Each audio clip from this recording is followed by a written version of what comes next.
அன்னை தமிழுக்கு முதல் வணக்கம். சங்கத்தமிழ் இலக்கிய பூங்காவின் தலைவராம் ஐயன் வள்ளுவரை தொழுது, அதன் செயலராம் பாவேந்தரை வணங்கி, ஒருங்கிணைப்பாளராம் திரு நீலகண்ட ஐயா அவர்களை வணங்குகின்றேன். மகளிர் தினத்தை முன்னிட்டு சங்கத்தமிழ் இலக்கிய பூங்கா மகளிருக்காக பல்வேறு நிகழ்வுகளை நடத்தி வருகிறது. அந்த வகையில் இன்றைய நிகழ்வு சாமானியராக இருந்தும் நம்முடைய வாழ்க்கையில் சாதனை புரிந்து கொண்டிருக்கும் மகளிரை பற்றிய நிகழ்வு. நம்மோடு பல மகளிர் இணைந்து தங்களுடைய வாழ்வில் அவர்கள் மேற்கொள்ளும் நிகழ்வுகளை பற்றியும், எதிர்கொள்ளும் போராட்டங்களை பற்றியும், அதை எப்படி வெற்றிகரமாக மாற்றி வாழ்க்கையில் சாதித்துக் கொண்டிருக்கிறார்கள் என்பதை பற்றியும் நம்மோடு கலந்துரையாடவிருக்கின்றார். இந்நிகழ்வில் கலந்து கொண்டு சிறப்பிக்க வந்திருக்கும் திருமதி ராஜாமணி அம்மா அவர்களை வருக வருக என்று வரவேற்கின்றேன். இந்நிகழ்வில் கலந்து கொண்டிருக்கும் இல்லத்தரசிகளான வித்யா அசோக் அவர்களை வருக வருக என்று வரவேற்கின்றேன். மது நாராயணன் அவர்களை வருக வருக என்று வரவேற்கின்றேன். திருமதி விமலா அவர்களை வருக வருக என்று வரவேற்கின்றேன். நம்முடைய இசைக்குயில் கிரிஜா ராஜசேகர் அவர்களை வருக வருக என்று வரவேற்கின்றேன். இன்னும் இதில் இணையவிருக்கும் பல்வேறு இல்லத்தரசிகளையும் வருக வருக என்று வரவேற்கின்றேன். இப்பேற்பட்ட நிகழ்விற்கு நமக்கு ஏற்பாடு செய்து கொடுத்த நீலகண்ட ஐயா அவர்களுக்கு என்னுடைய நன்றிகளை தெரிவித்துக் கொள்கின்றேன். இப்பொழுது இந்நிகழ்வில் ஒரு தொடக்க பாடலை பாடி தொடங்கி வைக்குமாறு ராஜாமணி அம்மா அவர்களை கேட்டுக்கொள்கின்றேன். வாருங்கள் அம்மா. உலகெங்கும் வாழும் தமிழ் நெஞ்சங்களுக்கு என்னுடைய வணக்கங்கள். சங்கத்தமிழ் இலக்கிய பூங்காவின் தலைவராம் வள்ளுவரை தொழுது செயலராம் பாவேந்தரை வணங்கி இன்றைய நிகழ்வு.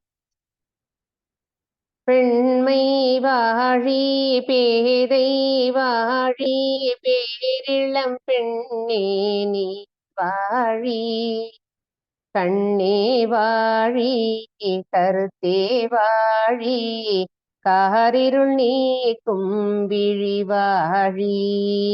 பெண்மை வாழி பேதை வாழி பேரிளம் பெண்ணே நீ வாழி, கண்ணே வாழி கருத்தே வாழி, காரிருள் நீக்கும் விழி வாழி.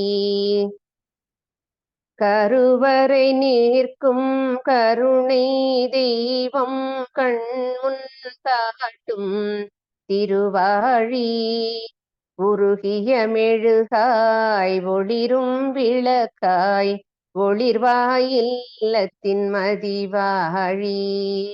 அறிவின் வளமே அன்பின் நிறையே அவனில் அன்னை இறைவாழி, பொறுமையின் உருவே பூமியின் வினையே புத்தொளி வீசி பெண்ணினம் வாழி.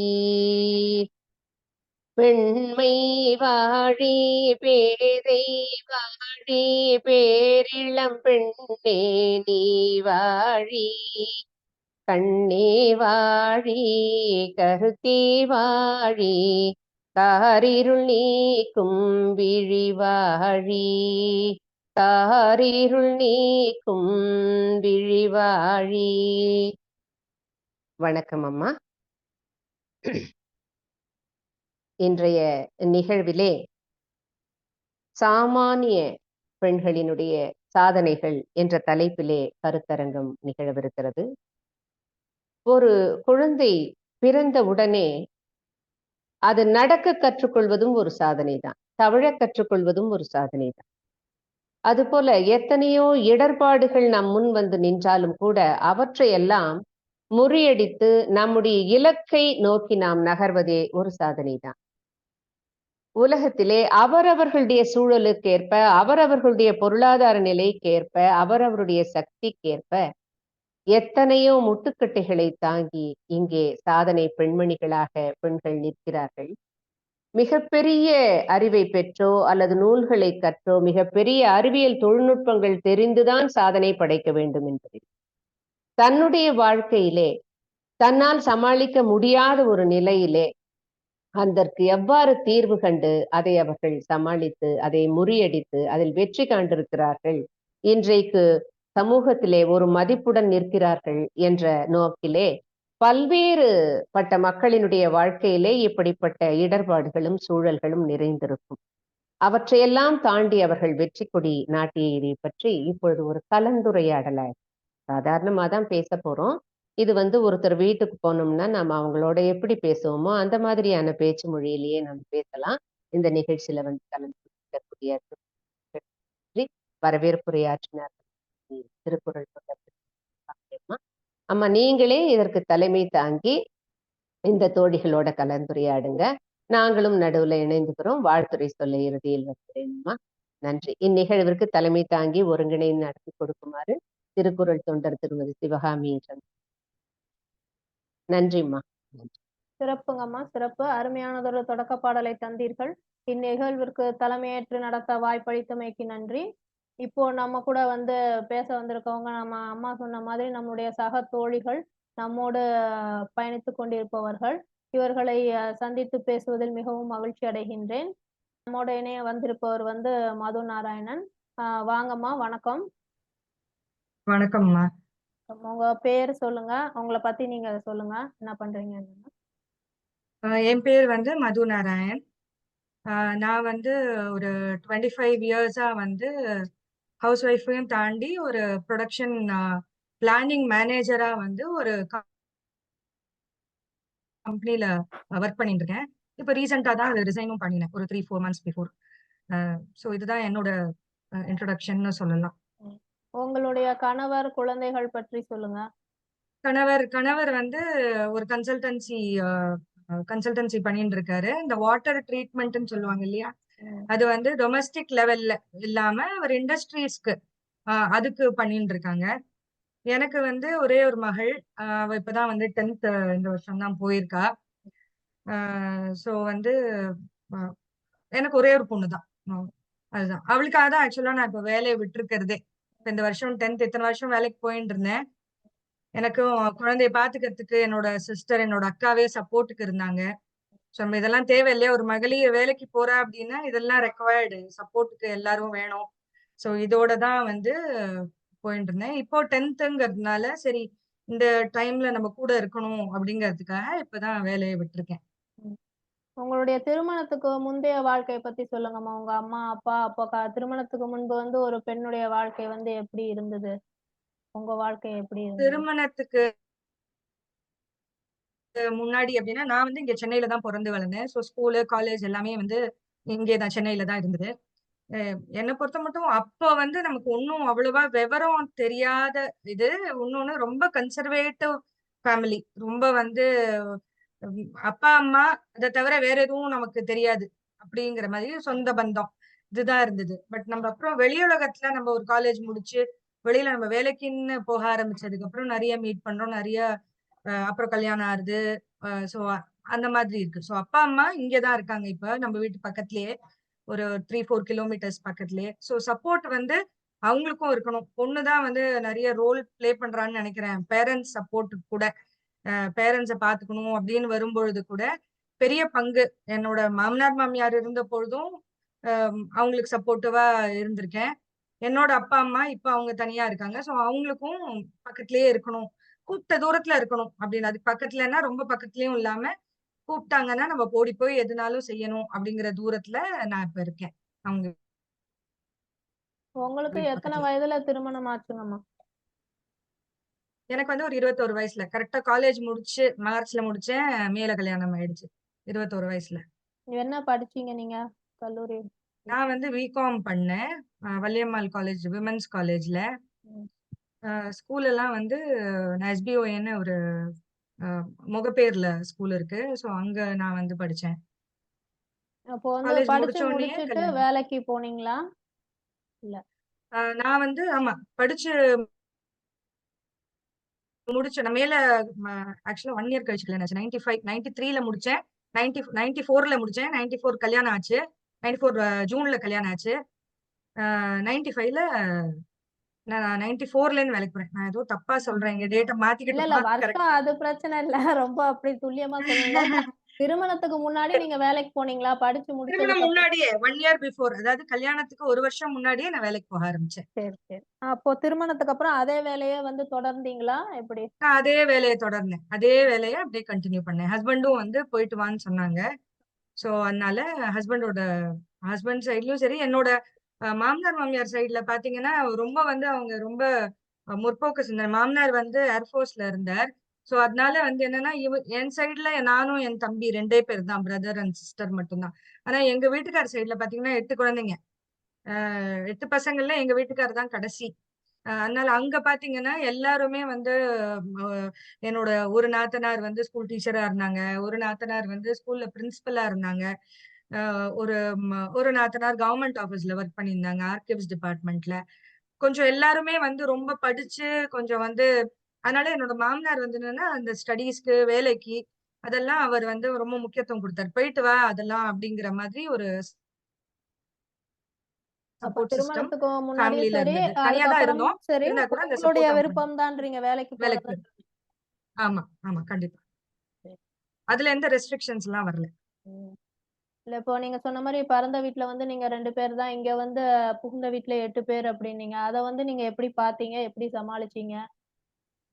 இல்ல இப்ப எங்க அம்மாலாம் வந்து கல்யாணம் பண்ணும்போது என்ன சொல்லுவாங்கன்னா, நெறைய பெரிய குடும்பமா இருந்தா, நல்ல ஒரு ரெசிப்ரோகேஷன் சப்போர்ட்டு நல்லா இருக்கும் உனக்கு லைஃப். எல்லாரும்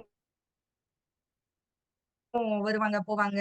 சோ பெரிய ஃபேமிலி நல்லா இருக்கணும். அப்படிதான் என்னையும் கல்யாணம் பண்ணி குடுத்தாங்க. எங்க அக்காவையுமே அப்படி சொல்லி தான் கல்யாணம் பண்ணி குடுத்தாங்க. பெரிய ஃபேமிலியா இருந்தா நல்லா இருக்கும் அப்படிங்கிற மாதிரி. அந்த மாதிரி தான் இருந்தாங்க எல்லாருமே. ம். நல்ல சப்போர்ட்டிவா இருந்தாங்க. ம். ஈவன் டியூரிங் டிஃபிகல்ட் டைம்ஸ் கூட வந்து அவங்க சப்போர்ட்டிவா இருந்தாங்க ரொம்ப. அப்போ உங்களுக்கு வந்து திருமணத்துக்கு பிறகு வந்து குடும்ப வாழ்க்கைன்றது ரொம்ப வந்து போராட்டம் இல்லை அப்டின்றீங்க. வேலைக்கும் போயிட்டு குடும்பத்தையும் சமாளிச்சுட்டு. போராட்டம் இருந்ததுதாம்மா. போராட்டம் இருந்தது. போராட்டம் இல்லன்னு சொல்லவே முடியாது. ம். போராட்டம் ஒவ்வொரு ஸ்டேஜஸ்ல ஒரு மாதிரி இருந்தது. ம். அம் இனிஷியலா பார்த்தோம்னா, நான் வேலைக்கு போன இடம் வந்து ரொம்ப தூரம்.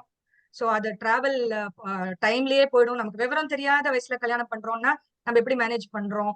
அப்படிங்கிறது ஒண்ணு இருக்கு இல்லையா? அது அது ஹஸ்பண்ட், ஒய்ஃப் அப்படின்னு சொல்லும்பொழுது, என்னதான் வந்து கல்யாணம்னா, அந்த சமயத்துல என்னென்ன நம்ம ஃபேஸ் பண்ணுவோம்ல, ஹஸ்பண்ட் ஒய்ஃப்குள்ள உள்ள அந்த ரிலேஷன்ஷிப்ல உள்ள எடுத்தோனே அப்படியே எல்லாம் அண்டர்ஸ்டாண்டிங்கா போயிடுமா? அது புரிதல் கொஞ்சம் வந்து தேவையில்லாம சில விஷயங்கள் நம்ம ஆர்கியூ பண்றது, சண்டைகள் வருது. இதெல்லாம் இதெல்லாம் இருந்ததுதான். அண்டர்ஸ்டாண்டிங் டிஃபிகல்டீஸ் நெறைய இருந்தது இனிஷியல் ஸ்டேஜஸ்ல. அவர் வந்து அந்த மார்க்கெட்டிங் ஃபீல்ட்ல இருந்தாரு அப்போ. இப்ப வந்து கன்சல்டன்சி பண்றாங்க.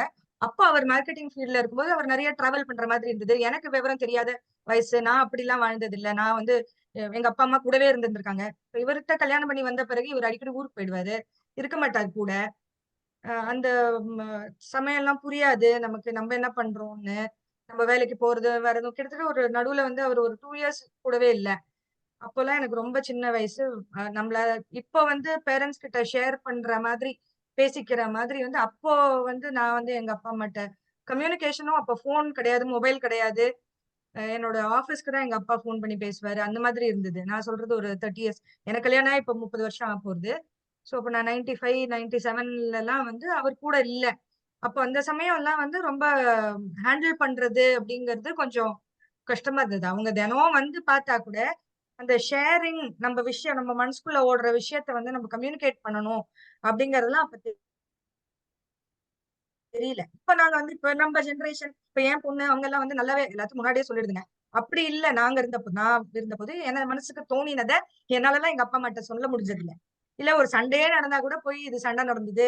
இதுதான் எங்களுக்கு டிஃபரன்ஸ்ன்னு வந்து பேசி அவங்க கிட்ட அப்புறம் நெறைய சொல்றோம். அப்ப இப்படி நடந்தது தெரியுமா? இப்ப இப்படி நடந்தது தெரியுமான்லாம். பட் வந்து அப்ப வந்து பீரியட் ஆஃப் இப்ப அப்படி இல்ல பசங்க. இப்ப வந்து எதா இருந்தாலும் சொல்றாங்க. சோ நான் பெர்சனலா அதான் ஃபீல் பண்றேன். எங்க அப்பா ஃபோன் பண்ணுவாரு. டெய்லி எனக்கு பண்ணுவாரு. ஆனா எங்க அப்பாட்ட என்னால சொல்ல முடியாது. அம்மா வந்து பண்ண மாட்டாங்க.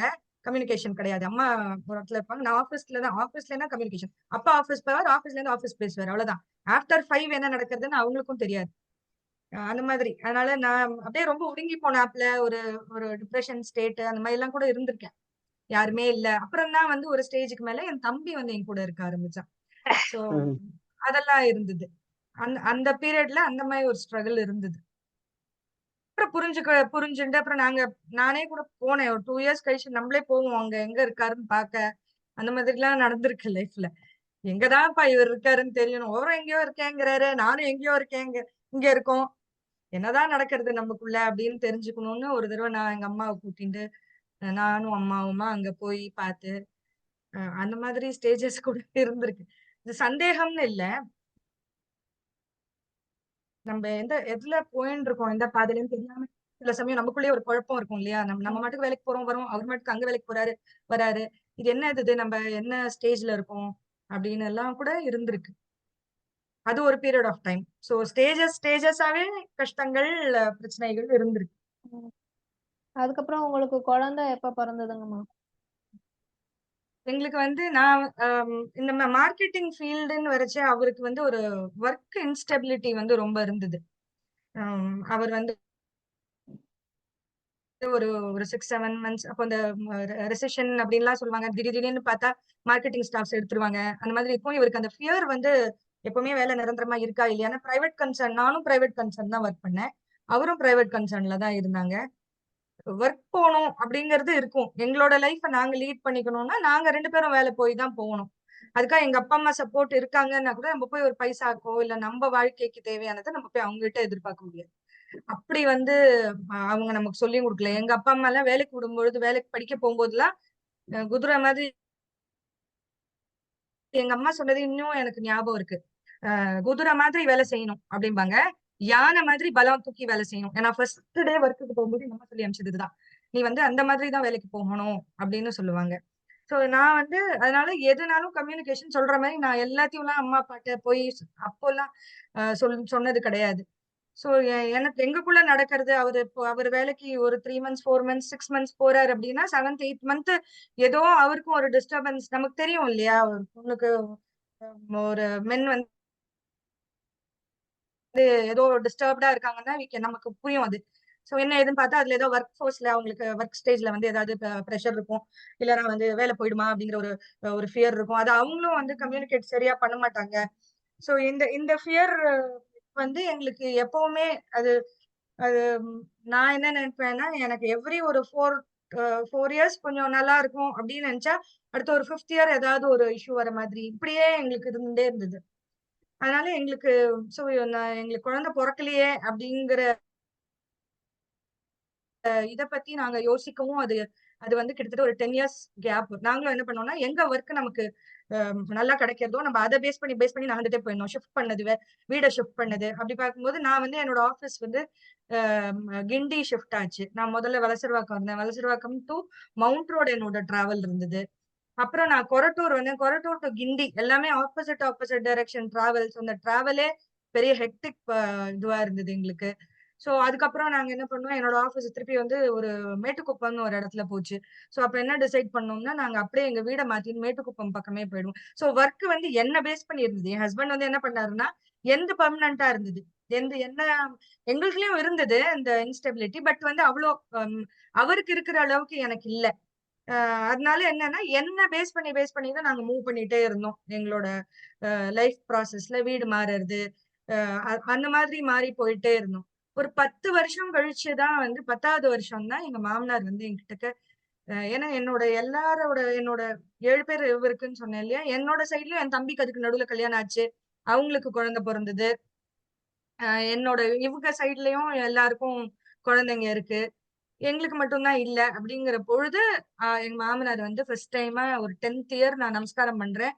அப்பதான் அவரு கேட்டாரு. "ஏம்மா 10 வருஷம் ஆயிடுத்து. நமஸ்காரம்லாம் பண்ற ஓகே. நீ இத பத்தி நீங்க யாரும் 2 பேரும் யோசிக்கவே இல்லையே!" அப்படின்னு சொல்லும்பொழுது தான் நாங்க வந்து சரி நம்ம ட்ரீட்மெண்ட் போகலாம் அப்படின்னு சொல்லி ட்ரீட்மெண்ட் ஆரம்பிச்சோம். ட்ரீட்மெண்ட்டும் என்னோடது வந்து நடுவுல 2, 3 சர்ஜரி நடந்தது. ஒரு ராங்கா ஒரு சர்ஜரி ஒண்ணு நடந்துடுது. நான் கல்யாணம் ஆகி ஒரு 2 இயர்ஸ்லயே ஒரு சர்ஜரி சிஸ்ட் இருக்குன்னு சொன்னாங்க அப்ப. அப்ப அதுக்கு பண்ணும்பொழுது அந்த டாக்டர் தப்பா பண்ணிட்டாங்க அப்படிங்கிறதே எனக்கு நாலேட்ஜ் இல்ல. நான் 10த் இயர் நான் ட்ரீட்மெண்ட்டுக்குன்னு போக ஆரம்பிக்கும் பொழுது தான், நீ பண்ண அந்த சர்ஜரி 2000ல நீ பண்ணினது 97லயோ, 98லயோ பண்ண சர்ஜரி வந்து தப்பு. அப்படிங்கிறது 2000ல தான் எனக்கு கண்டுபிடிச்சு எனக்கு சொல்றாங்க. நான் என்னோட ட்ரீட்மெண்ட்டுக்குன்னு போக ஆரம்பிச்சது. அதுலயும் நெறைய ப்ராசஸ் வந்து இது வந்து எக்ஸாம்க்கு போற மாதிரி தான் அந்த ட்ரீட்மெண்ட் பத்தி சொல்லும்பொழுது ஒவ்வொரு தடவையும் இந்த ட்ரீட்மெண்ட் அடுத்தடுத்த ஸ்டேஜஸ் போகும். இது ஃபெயிலியர் ஆகும். அப்ப அதெல்லாம் வந்து என்னமோ ஒரு எக்ஸாம் ரிசல்ட் வந்து ஃபெயில் ஆனா என்ன ஒரு டிப்ரஷன் ஸ்டேட் போகுமோ, அந்த மாதிரி எல்லாம் வந்து ஸ்டேஜஸ் கிட்டத்தட்ட ஒரு 5 இயர்ஸ் வந்து அதுல வந்து நாங்க வந்து ஸ்பெண்ட் பண்ணோம் 2 பேரும். காலையில எழுந்தா அதுக்கு தான் வேலை. நைட்டு தான் திருப்பி வீட்டுக்கு வருவோம். இப்படிலாம் வந்து ஒரு ஸ்டேஜஸ் இருந்தது. இது ரொம்ப இது பண்ணின பிறகு ஐவிஎஃப் மூலமா வந்து குழந்தை பொறந்தது எனக்கு. இப்போ இவ்வளோ வருஷம் நான் கேப் வந்துருக்கு. கலந்துக்கலாமா? சிவா, சிவா ஒரு கேளுங்க நிமிடம். கேளுங்கம்மா. வணக்கம் அம்மா, வணக்கம். வணக்கம் வணக்கம். அருமையா உங்களுடைய நினைவலைகளை பகிர்ந்துக்கிட்டீங்க. இப்ப நீங்க சொன்ன ஒரு கருத்து எனக்கு வந்து இந்த காலகட்டத்துல இருக்கக்கூடிய குழந்தைகள், புதியதா கல்யாணமான பெண் குழந்தைகளுக்கு நீங்க என்ன அறிவுரையா சொல்றீங்க? அப்படின்றத நீங்க ஏன் அப்படின்னு ஆஹ் சொன்னா, எல்லா உம் வசதியும் இருக்கு. இப்ப அப்ப உங்களுக்கு வந்து வேலையினுடைய நோக்கத்தின் காரணமாக நீங்க வந்து அப்படி அது பத்தி ஒரு எண்ணமோ, நோக்கமோ இல்லாம கூட நீங்க இருக்கீங்க. உங்களுடைய குடும்ப ஒரு நிலை எடுத்து வர்றதுக்காக. 2வது இப்ப இருக்கக்கூடிய குழந்தைகளுக்கு நல்ல வசதி இருக்கு. நெறைய பேரும் இல்ல. அப்பா, அம்மாவும் பக்கத்துல இருக்காங்க. கை நிறைய சம்பளம் இருக்கு. ஆனா இந்த குழந்தைகள் வேண்டாம் அப்படின்னு சொல்லிட்டு ஓரிரு ஆண்டுகள் அவங்க வந்து அத தடை பண்ணிட்டு செய்யும் பொழுது, பிறகு அவங்க எவ்வளவு கஷ்டப்படுறாங்க. அதனுடைய வலி எவ்வளவு? அதற்குண்டான செலவுகள் எவ்வளவு? அதற்கு நேரம் ஒதுக்குறது எவ்வளவு? இதெல்லாம் எவ்வளவு பிரச்சனைகளை இப்ப பின்னால சந்திக்கிறாங்க அப்படின்றது அந்த குழந்தைகளுக்கு தெரியறதில்ல. கல்யாணம் ஆன புதுசுல ஒரு 1 வருடம், 2 வருடம் குழந்தைகள் வேண்டாம் அப்படின்னு இருந்துடுறாங்க. அப்புறம் அவங்களுடைய இது வந்து நெறைய அதுக்காக அவங்க ஈடு கொடுக்கக்கூடியது, இழக்கக்கூடியது நெறையவா இருக்கு இல்லையா? இப்ப இப்படிப்பட்டவங்களுக்கு கூட நீங்க உங்களுடைய வாழ்க்கையில வந்து அது ஒரு இத நீங்க எப்படி சால்வ் பண்ணீங்க? இப்படிலாம் வந்துருக்கு அப்படின்னு நீங்க சொல்லிட்டு வர்றீங்க. அதன் மூலமாக சமூகத்துக்கோ, மற்ற இப்ப இருக்கக்கூடிய இளம் தலைமுறையினருக்கு நீங்க என்ன சொல்றீங்க? அப்படிங்கிறதையும் நீங்க பகிர்ந்துக்கலாம்மா. தொடருங்க. நான் என்ன நினைப்பேன் அப்படின்னா, என்ன நினைக்கிறேன் அப்படின்னா, இப்ப உள்ள ஜெனரேஷன் வந்து இந்த குழந்தை தள்ளி போடணும் அப்படிங்கிறது ஒரு அண்டர்ஸ்டாண்டிங்க்கு ஒரு 1 ஆர் 2 இயர்ஸ் ஹஸ்பண்ட் ஒய்ஃப் இது இப்ப உள்ள ஜெனரேஷன் அவங்க புரிஞ்சுக்கணும் அப்படிங்கிறது கரெக்ட். ஆனா இந்த குழந்தை பொறக்கணும் அப்படிங்கிறதுக்கு எஃபர்ட் வந்து ஏர்லியர் த பெட்டர் அப்படின்னு சொல்லுவேன். ஏன்னா இது வந்து நமக்கு ஏஜ் ஆக ஒண்ணு வந்து ஃபர்ஸ்ட் நம்ம பாடி வந்து நமக்கு ஒத்துழைக்கிறது இல்ல ஒண்ணு.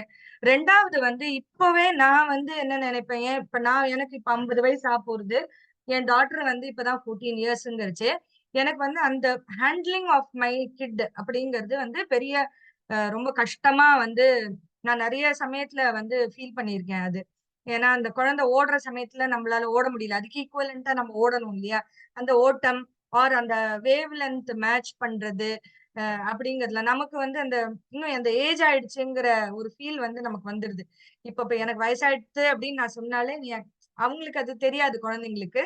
பட் நான் வந்து அது நெறைய சமயத்துல வந்து நம்மளால அவளுக்கு ஈக்குவலன்ட்டா ஓட முடியல. இப்ப ஒண்ணுமே இல்ல ஒரு டியூஷனுக்கே கூட்டிட்டு போணும் அப்படின்னா, நான் ஒரு 10 வயசு சின்னவளா இருந்தேன்னா, என்னால அந்த அ இதுக்கு ஓட முடியும். இப்ப நான் 10 வயசுல ஒரு கொஞ்சம் லேட்டர் 10 வருஷம் லேட்டா ஆகும்பொழுது எனக்கு அதுக்கு ஈடு குடுக்கறதுக்கு எனக்கு வந்து அதுக்கேத்த மாதிரி ஏஜ் இஸ் நாட் இது ஒண்ணும் பெரிய இது அப்படி இல்ல அப்படின்னு நம்ம மனசால நம்மளால பண்ண முடியும் அப்படிங்கிறது இருந்தா கூட உடம்பு அப்படிங்கிறது குழந்தை பிறப்புல அது ரொம்ப இம்பார்ட்டன்ட் ரோல் வந்து ப்ளே பண்றதுதான்.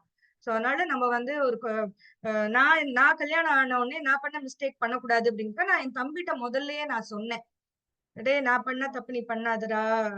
நீ வந்து எவ்வளவு சீக்கிரம் நீ குழந்தை பொறக்கறது அத வந்து நீங்க வந்து தள்ளி போடாதீங்க. மத்ததெல்லாம் ஆட்டோமேட்டிக்கா வந்துரும். ஒரு குழந்தை பிறக்கும்போது கூட ஒரு அண்டர்ஸ்டாண்டிங் வந்து டெவலப் ஆகுறதுக்கு நெறைய சான்சஸ் இருக்கு. ஆனா நெறைய பேர் என்ன நெனைக்கிறாங்க, அண்டர்ஸ்டாண்ட் பண்ண பிறகு குழந்தை பொறக்கணும். அப்படின்னு எல்லாம் கூட இருக்கு இப்ப.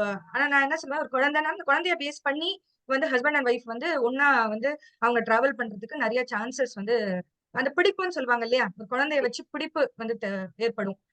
அப்படின்னு சொல்றது உண்மைதான் அது.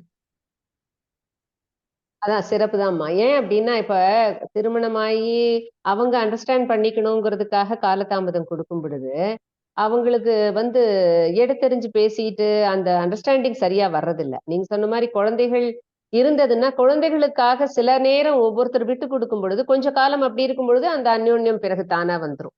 அதுவும் ஆமா. குழந்தையும் ஒரு ஒரு நல்ல ஒரு சொல்யூஷனா அந்த இடத்துல இருக்கும். ஆமாங்க. அதனால ஆ இப்ப இருக்கக்கூடிய குழந்தைகள், இப்ப இருக்கக்கூடிய இளம் தலைமுறையினர் இத ரொம்ப நல்ல ஒரு அறிவுரையா எடுத்துக்கணும் அப்படிங்கிறது இது உங்களுடைய இந்த வாழ்க்கையில ஆமா, சொல்லுங்கம்மா. ஆமாமா. நீங்க நான் தொடருங்க. இன்னொன்னு என்ன நெனச்சேன் அப்டின்னா, இந்த நம்மளோட கல்வியிலேயே வந்து கல்வி சிஸ்டம், எஜுகேஷன் சிஸ்டம்ல வந்து முன்னாடி இந்த மாரல் எஜுகேஷன் அப்டிங்கிறது ஒண்ணு இருந்தது. இப்ப வந்து அது ரொம்ப இல்ல. அதனால என்னன்னா, அந்த குழந்தைங்களுக்கு வந்து எப்படி ஹேண்டில் பண்ணணும் சிச்சுவேஷன் அப்டிங்கிறதெல்லாம் கூட வந்து ரொம்ப தெரியறதில்ல குழந்தைங்களுக்கு. பர்டிகுலர்லி கேர்ள்ஸுக்கு. அட்ஜஸ்ட்மெண்ட் அப்படிங்கிற வார்த்தையை எதுக்கு நான் அட்ஜஸ்ட் பண்ணிக்கணும் அப்படிங்கிறது அந்த கொஸ்டின் வந்து வருது. அந்த அட்ஜஸ்ட்மெண்ட்ல வந்து நீ ஒரு ஃபேமிலி, நீ வந்து ஒரு கல்ச்சரை, ஒரு குடும்பத்தை நீ வந்து ஒரு கட்டுக்கோப்பா நீ எடுத்துன்னு வர அப்படிங்கறது, நீ ஒரு பில்ட் பண்ற ஒரு குடும்பத்தை அப்படிங்கறது அந்த குழந்தைகளுக்கு வந்து நம்ம வந்து புரிய வைக்கணும். குழந்தைங்களுக்கு அப்படின்னு நான் நினைக்கிறேன். அது வந்து அது வந்து கொண்டு எனக்கு வரணும். எனக்கு இதுல என்ன இன்னொரு கருத்து, மாற்று கருத்து என்ன, எல்லாமே புத்தகத்தின் மூலமா சொல்லித்தரேன். குடும்பத்துல ஒத்துமையா இருங்க, பெரியவங்களை மதிங்க அப்படிங்கறது வெறுமனே அறிவுரை கல்வியா மாத்திரம், நீதிநெறி கல்வியா மாத்திரம் சொல்லி கொடுத்தா சரி வருமா? அப்ப பெற்றோர்களும் நாம முன்னுதாரணமா இருந்து அந்த வீட்டுல நடந்துக்கணும். இப்ப நீங்க சொன்ன மாதிரி உங்க மாமனாருக்கு வந்து நீங்க வந்து வணக்கம் செலுத்தும் பொழுது, நமஸ்காரம் பண்ணும் பொழுது, அது அது பார்க்கும் பொழுது அந்த குழந்தைகளுக்கு நாமளும் பெரியவங்களுக்கு நமஸ்காரம் பண்ணிக்கணும். அது அடிமை கிடையாது, அது அன்பின் மிகுதியால அதான். செய்யக்கூடிய ஒரு மரியாதை. இப்ப பெரியவர்களை வணங்குதல் அப்படிங்கிறது வந்து ஒரு அடிமைத்தனம்னு நான் சொல்லல.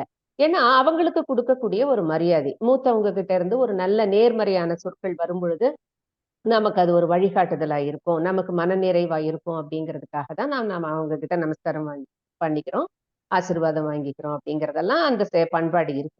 இப்ப இந்த பண்பாடை புத்தகங்கள் மூலமாக சொல்லி கொடுத்தா வருமா? அது வீட்டுல இருக்கக்கூடிய பெற்றோர்கள் அதை நடைமுறைப்படுத்தி செய்து காட்டும் போது வருமா?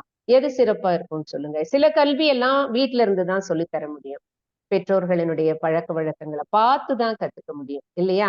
இத பத்தி கரெக்ட். சொல்லுங்க. இல்ல, நான் என்ன நினைக்கிறேன்னா, இப்போ அந்த மாதிரி நம்ம எல்லாரும் கூட்டு குடும்பமா இப்ப இருக்கிறது இல்லையே. இப்ப நம்ம கூட்டு குடும்பமா இருந்தோம்னா நம்ம வந்து அதெல்லாம் நடைமுறையில பசங்க அதை பார்த்து தெரிஞ்சுக்கிறது. இப்ப அப்படி இல்லைங்கிற பொழுது நம்ம த்ரூ ஏதாவது ஒரு, அதாவது நம்ம எதுவுமே டைரக்டா குழந்தைகளுக்கு சொல்ல முடியாது. இன்டைரக்டா நம்ம சொல்றதுக்கு நம்ம ட்ரை பண்ணலாம். நிறைய வந்து அதுக்கு வந்து இப்போ இது இது வந்து நான் இங்க ஷேர் பண்ணலாமா என்னன்னு தெரியல. பண்ணலாமா? இது ம். வந்து நாங்க வந்து இப்போ பால விகாஸ் அப்படின்னு ஒரு வந்து குழந்தைங்களுக்கான ஒரு எஜுகேஷன் வந்து பண்ணிட்டு இருக்கோம். இது வந்து எப்படி போறது அப்படின்னு பாத்தீங்கன்னா, குழந்தைகள் 5 வயசுல இருந்து 14 வயசுக்கு உள்ள குழந்தைகளுக்கு தான் வந்து இது இது வந்து ஒரு கிளாஸ் மாதிரி. இதுல வந்து ரெசிடென்ஷியல் கிளாஸஸும் போகிறது. ஸ்கூல்லயும் வந்து இத வந்து இம்ப்ளிமெண்ட் பண்றதுக்கு நிறைய ஸ்கூல்ஸ்லயும் வந்து இது ட்ரை பண்றோம். இதுல வந்து என்னன்னா வந்து குழந்தைகளுக்கு நிறைய நீதி கதைகள், குட்டி குட்டி ஸ்லோகங்கள்.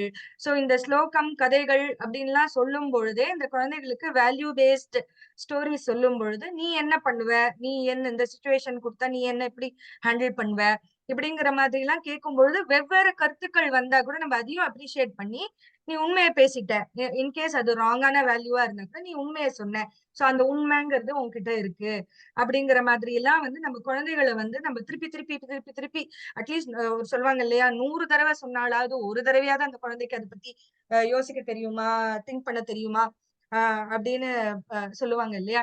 சோ நான் நான் என்ன நினைக்கிறேன்னா, அந்த பால விகாஸ் அப்படிங்கிற மாதிரி உள்ள இப்ப நிறைய ஸ்கூல்ஸ்ல கூட அது வந்து சின்மயா மிஷன்ல கூட அவங்க வந்து பண்றாங்க.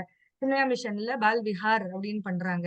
அஹ் சத்யசாய் ஆர்கனைசேஷன்ல பால விகாஸ்ன்னு பண்றாங்க. சோ இந்த மாதிரி வந்து முன்னாடி ஏன்னா இந்த மாரல் சயின்ஸ், இப்ப நான் படிக்கும் போதெல்லாம் மாரல் சயின்ஸ்னு ஒண்ணு இருந்தது.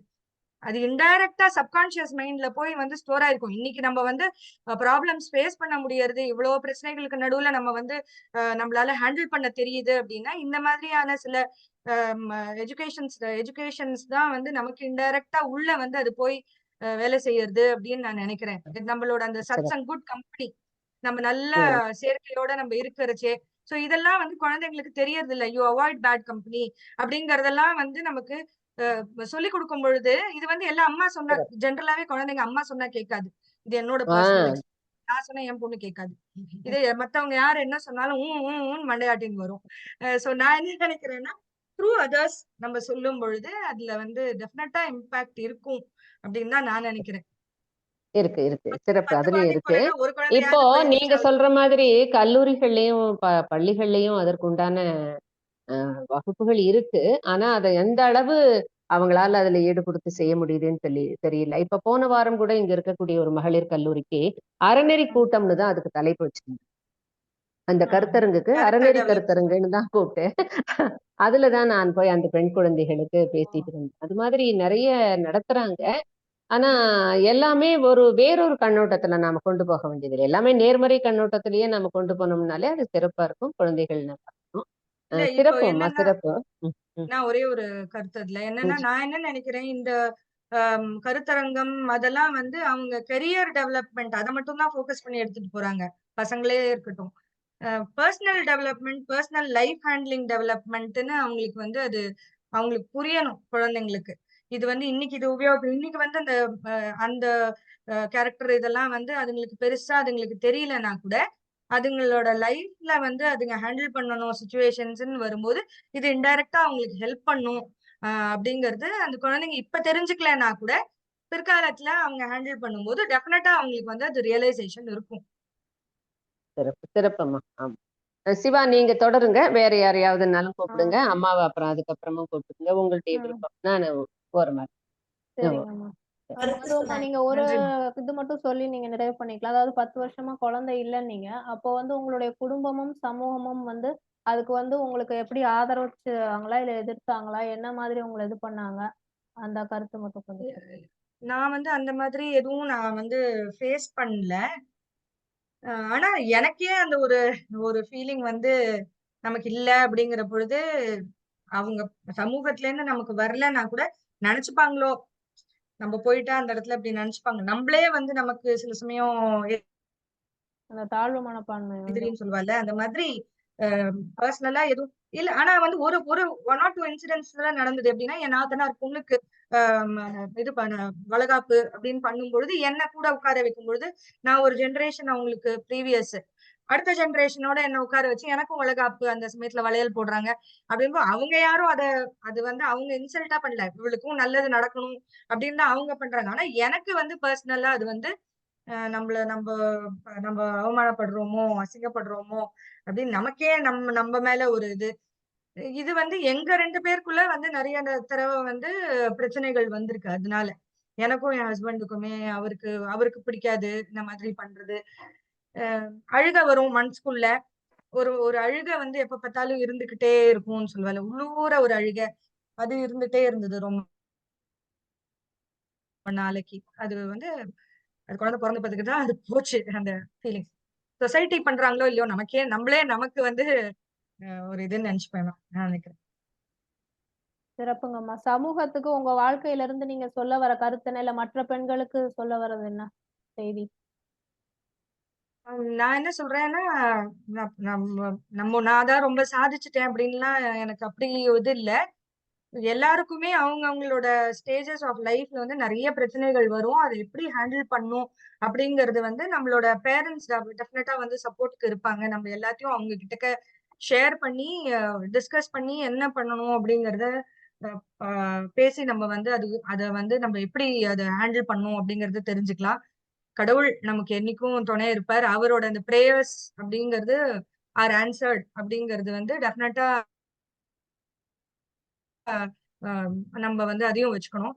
புதுசா இன்னைக்கு இருக்கிற கேர்ள்ஸ் எல்லாம் வந்து பாத்தீங்கன்னா, அவங்க வந்து சொசைட்டியா இருக்கட்டும், பிசிக்கல் லெவல்ல, மென்டல் லெவல்ல அவங்கலாம் ரொம்ப ஸ்டெடியாவும், நல்லாவுமே இருக்காங்க. இப்ப நாங்கலாம் பயந்த மாதிரி இல்ல. அவங்கலாம் ரைட் ராயல் இப்ப நான் எங்க அப்பா கிட்ட ஒரு ஷாம்பு கேட்கணும்னா கூட பயப்படுவேன். "அப்பா இந்த சாஷே வாங்கிட்டு வா" அப்படின்னு சொல்றதுக்கு. ஆளுன்னு சொன்னது கூட எங்க அப்பா என்ன திட்டியிருக்காரு, அடிச்சிருக்காரு. இப்ப அப்படி இல்ல. ஜெனரேஷனே மாறி போச்சு. அவங்க வந்து ரைட் ராயலா தனக்கு வேணுங்கிறத கேட்கறாங்க பசங்க. எனக்கு இதான் வேணும் அப்படிங்கிறது. சோ அவங்க வந்து நல்லாவே டெவலப் ஆயிருக்காங்க.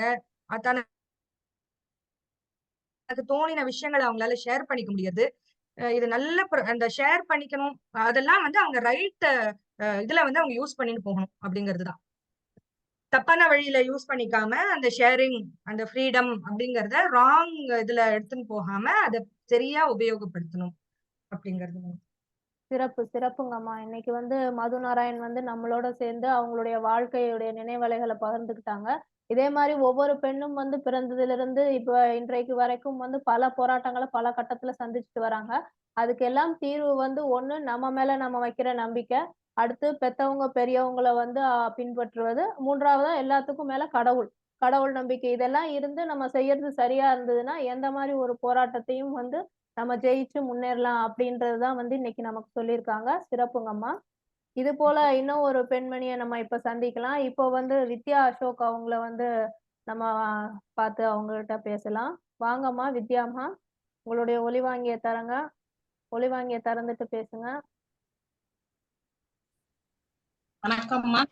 வணக்கம் வணக்கம். இப்ப நம்மளோட இணைஞ்சிருக்கவங்க திருமதி வித்யா அசோக் அவங்க. வாங்கம்மா, உங்க பேரு விவரம் சொல்லுங்க.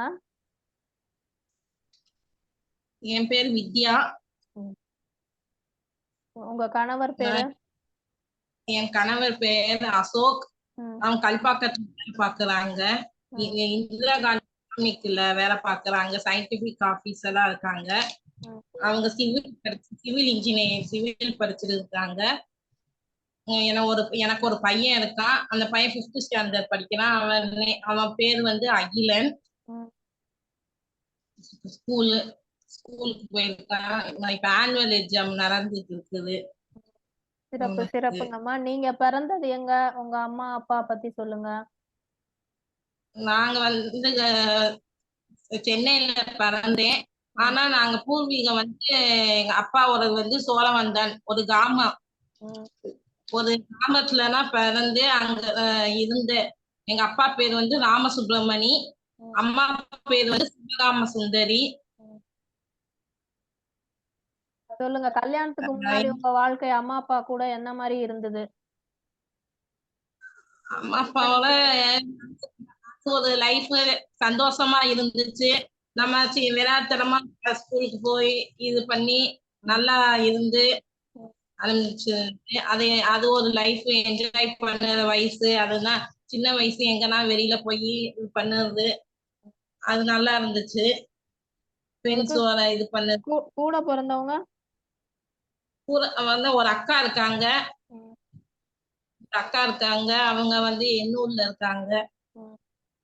எப்படி திருமணத்துக்கு முன்னாடி உங்க அக்கா தங்கை உறவு எப்படி? இப்போ ஆளுக்கு ஒரு பக்கம் திருமணமாயி போயிட்டீங்க. இப்போ வந்து உங்களுடைய உறவு எப்படி இருக்கு? நீங்க எது நல்லா இருக்குன்னு நினைக்கிறீங்க? திருமணத்துக்கு முன்னாடி அம்மா வீட்டுல இருந்தப்பயா, இல்ல இப்போ கல்யாணமாயி ஆளுக்கு ஒரு குடும்பத்துக்கு போனதுக்கு அப்புறம் எப்படி இருக்குன்னு நினைக்கிறீங்க அக்கா தங்கை உறவு?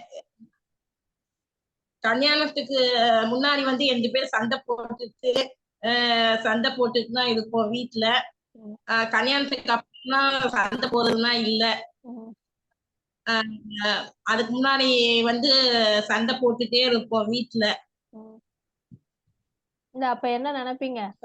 அம்மா வீட்டுல இருக்கும்போது அக்கா தங்கச்சி சண்டை போட்டுட்டே இருக்கும் போது இவ எப்படா கல்யாணம் ஆகி போவா அப்படின்னு நினைப்பீங்களா? இல்ல அதை நினைச்சு இப்போ வந்து வருத்தப்பட்டிருக்கீங்களா? அப்புறம் கல்யாணம் பண்ணி போனதுக்கு அப்புறம் கொஞ்சம் வருத்தமா இருந்துச்சு. அவ போயிட்டு அப்ப வீடு வந்து இதா இருக்கும், யாருமே இல்லாம இருந்துச்சு. கல்லூரி நல்லா இருந்துச்சு. அப்புறம் அக்காவுக்கு திருமணம் ஆகி குழந்தை பிறந்தப்பறம் கொஞ்சம் பரவாயில்லாம இருந்துச்சு. அதுக்கு முன்னாடி இதானா இருந்துச்சு. நீங்க என்ன படிச்சீங்கம்மா? நான் வந்து காலேஜ் வந்து மங்கையர்கரசி காலேஜ்ல பிகாம் கம்ப்யூட்டர் அப்ளிகேஷன் முடிச்சுட்டு அப்புறம் சென்னை வந்து லைப்ரரி சயின்ஸ் நூலக படிப்பு படிச்சிருந்தேன். Bachelor master of degree BLS பண்ணி முடிச்சிருக்கேன்மா. முடிச்சிட்டு வேலைக்கு போனீங்களா? ஆமாமா, போன திருவான்மியூர்ல இங்க சென்னையில ஒரு வீடு அமைச்சு திருவான்மியூர்ல தரமணியில வேலை பார்த்துட்டு இருந்தேன். ட்ரைனிங் போட்டிருந்தாங்க, அப்பண்டிக்ஸ் ட்ரைனிங் போட்டிருந்தாங்க. அதனால வந்து சென்னை வந்து படிச்சோம். எவ்வளவு நாள் வேலை பார்த்தீங்க? 1 year. அப்ப 1 year போட்டிருந்தாங்க கான்ட்ராக்ட். அப்ப அதுக்கு திருமணம் பேசி முடிச்சதுனால வேணாம்னு சொல்லிட்டாங்க. ஹஸ்பண்ட் வீட்டுல வேலைக்கு வேணாம் நிப்பாட்டிட்டோம். வேலைக்குலாம் ட்ரை பண்ணவே இல்லை. அப்போ நீங்க என்ன நினைச்சீங்க? கல்யாணத்துக்கு முன்னாடி வேலைக்கு போயிட்டு இருந்தோம், இப்போ திருமணத்துக்கு அப்புறம் வேலைக்கு போக வேண்டாம்னு சொல்றாங்களே அப்படின்னு, அதை பத்தி நீங்க என்ன, உங்களுடைய கருத்து என்ன? ஆமா, வீட்டுல அம்மாவுக்கும் கஷ்டமா இருந்துச்சு. வீட்டுல இதோ கஷ்டப்பட்டு படிக்க வச்சு வேலைக்கு போகலையேன்னு இன்னும் வருத்தப்பட்டுட்டு தான் இருக்காங்க. அம்மா ஒரு வேலைக்கு போயிருந்தா நல்லா இருந்திருக்கும் லைஃப், இதோ படிச்சு வேஸ்டா போச்சேன்னு இன்னும் வருத்தப்பட்டு சொல்லிட்டே இருப்பாங்க. எக்ஸாம்னா நிறைய எக்ஸாம் ஆன்லைன் கவர்மெண்ட் வேலைக்கு ட்ரை பண்ணு, சும்மா இருக்க போல படின்னா சொல்லுவாங்க வீட்டுல. அம்மா சொன்னாங்க, நீங்க வந்து என்ன நினைச்சீங்க? அந்த மாதிரி படிச்சோம், நம்ம வந்து வேலைக்கு போனோம், இப்ப போக முடியலையே அப்படின்னு. ஆமா, ரொம்ப கஷ்டமா தான் இருக்குது. யாரையும் டிபெண்ட் பண்ண வேணாம், எதுனாலும் டிபெண்ட் பண்ணியே இருக்க வேண்டி இருக்குது. எதுனாலும் கேட்க வேண்டியிருக்குது. நம்ம வந்து இது இஷ்டத்துக்கு பண்ண முடியல. குடும்பத்துல மாமியார் இருக்காங்க, மாமனார் இருக்காங்க. ம். இப்போ வந்து மாமனார் மாமியார் வேற உங்க கூட தான் இருக்காங்கல்லம்மா? ஆஹ் இப்போ அவங்கள வந்து இருக்காங்க. எப்படி நீங்க வந்து அனுசரிச்சு போறீங்க? அது இப்ப வந்து யாரும் வந்து சேர்ந்து இருக்கிற வாய்ப்பு இல்ல. அப்படிங்கும்போது மாமனார் மாமியாரோட இருக்கக்கூடிய வாய்ப்பு உங்களுக்கு இருக்கு. அப்போ நீங்க கணவன், மனைவி, உங்க குழந்தை, மாமனார், மாமியார் வேற யார் இருக்காங்கம்மா கூட? இதுக்காக லீவுக்கு வருவாங்க. பக்கம் மச்சனார், குழந்தார் பசங்கலாம் லீவுக்கு வருவாங்க. ம். இவங்க ஃபேமிலி தான். என் ஹஸ்பண்ட், என் மாமியாருக்கு மாமனாருக்கு வந்து மொத்தம் 10 பேர், 10 குழந்தைங்க. பெரிய குடும்பத்துல தான் இருக்காங்க. இப்ப 8 பேர் இருக்காங்க. 4 நாத்தனார், 4 ம். பசங்க. ம். எங்க அஹ், எல்லாம் வந்துட்டு போவாங்க. ம். அப்ப பெரிய எப்படி குடும்பம்னா மாமனார், ஆனா மாமியாரோட இருக்கது, இந்த மாரி நெறைய சொந்த பந்தங்கள் வந்து போறது வந்து உங்களுக்கு எப்படி இருக்கு? நீங்க வந்து அத எப்படி? சொந்த மாட்டாங்க. எங்க அம்மா வீட்டு அதெல்லாம் வந்துட்டு போக மாட்டாங்க யாரும். ம். எப்பயாச்சும் அடிக்கடி ப்ராப்ளமா மாமனார் மாமியார் குடும்பத்துல ம். ஆனா யாரும் போக மாட்டாங்க. எப்ப திடீர்னு வந்து வந்து பழக்கிற நாங்கன்னா போய் பார்ப்போம். லீவுக்குலாம் போய் பார்ப்போம். இல்ல இப்போ இருக்கிற வாழ்க்கை முறை வந்து உங்களுக்கு எப்படி இருக்கு? காலையில இருந்து இப்போ வந்து மாமனார், மாமியார் கூட இருக்காங்கன்றீங்க. குழந்தை வந்து பள்ளிக்கு போறான். வீட்டுக்காரங்க வேலைக்கு போறாங்க. இப்போ வீட்ல வந்து நீங்க தனி ஆளா தான் வந்து எல்லா வேலையும் செய்றீங்க. இப்போ காலையில இருந்து ராத்திரி வரைக்கும் உங்களுக்கு வந்து எவ்வளவு வேலைகள் இருக்கு? இதுல குறிப்பா வந்து எந்த வேலைய நீங்க சிரமமா நினைக்கிறீங்க? இல்ல இது வந்து நான் வந்து சிறப்பா செய்றேன். மத்த பெண்கள விட இது வந்து நான் செய்றேன் அப்படின்ற மாரி எத நினைக்கிறீங்க? சமையல் பண்ணி ஹஸ்பண்ட் கவனிக்கிறது, பிள்ளைய பார்க்கறது இருக்குது.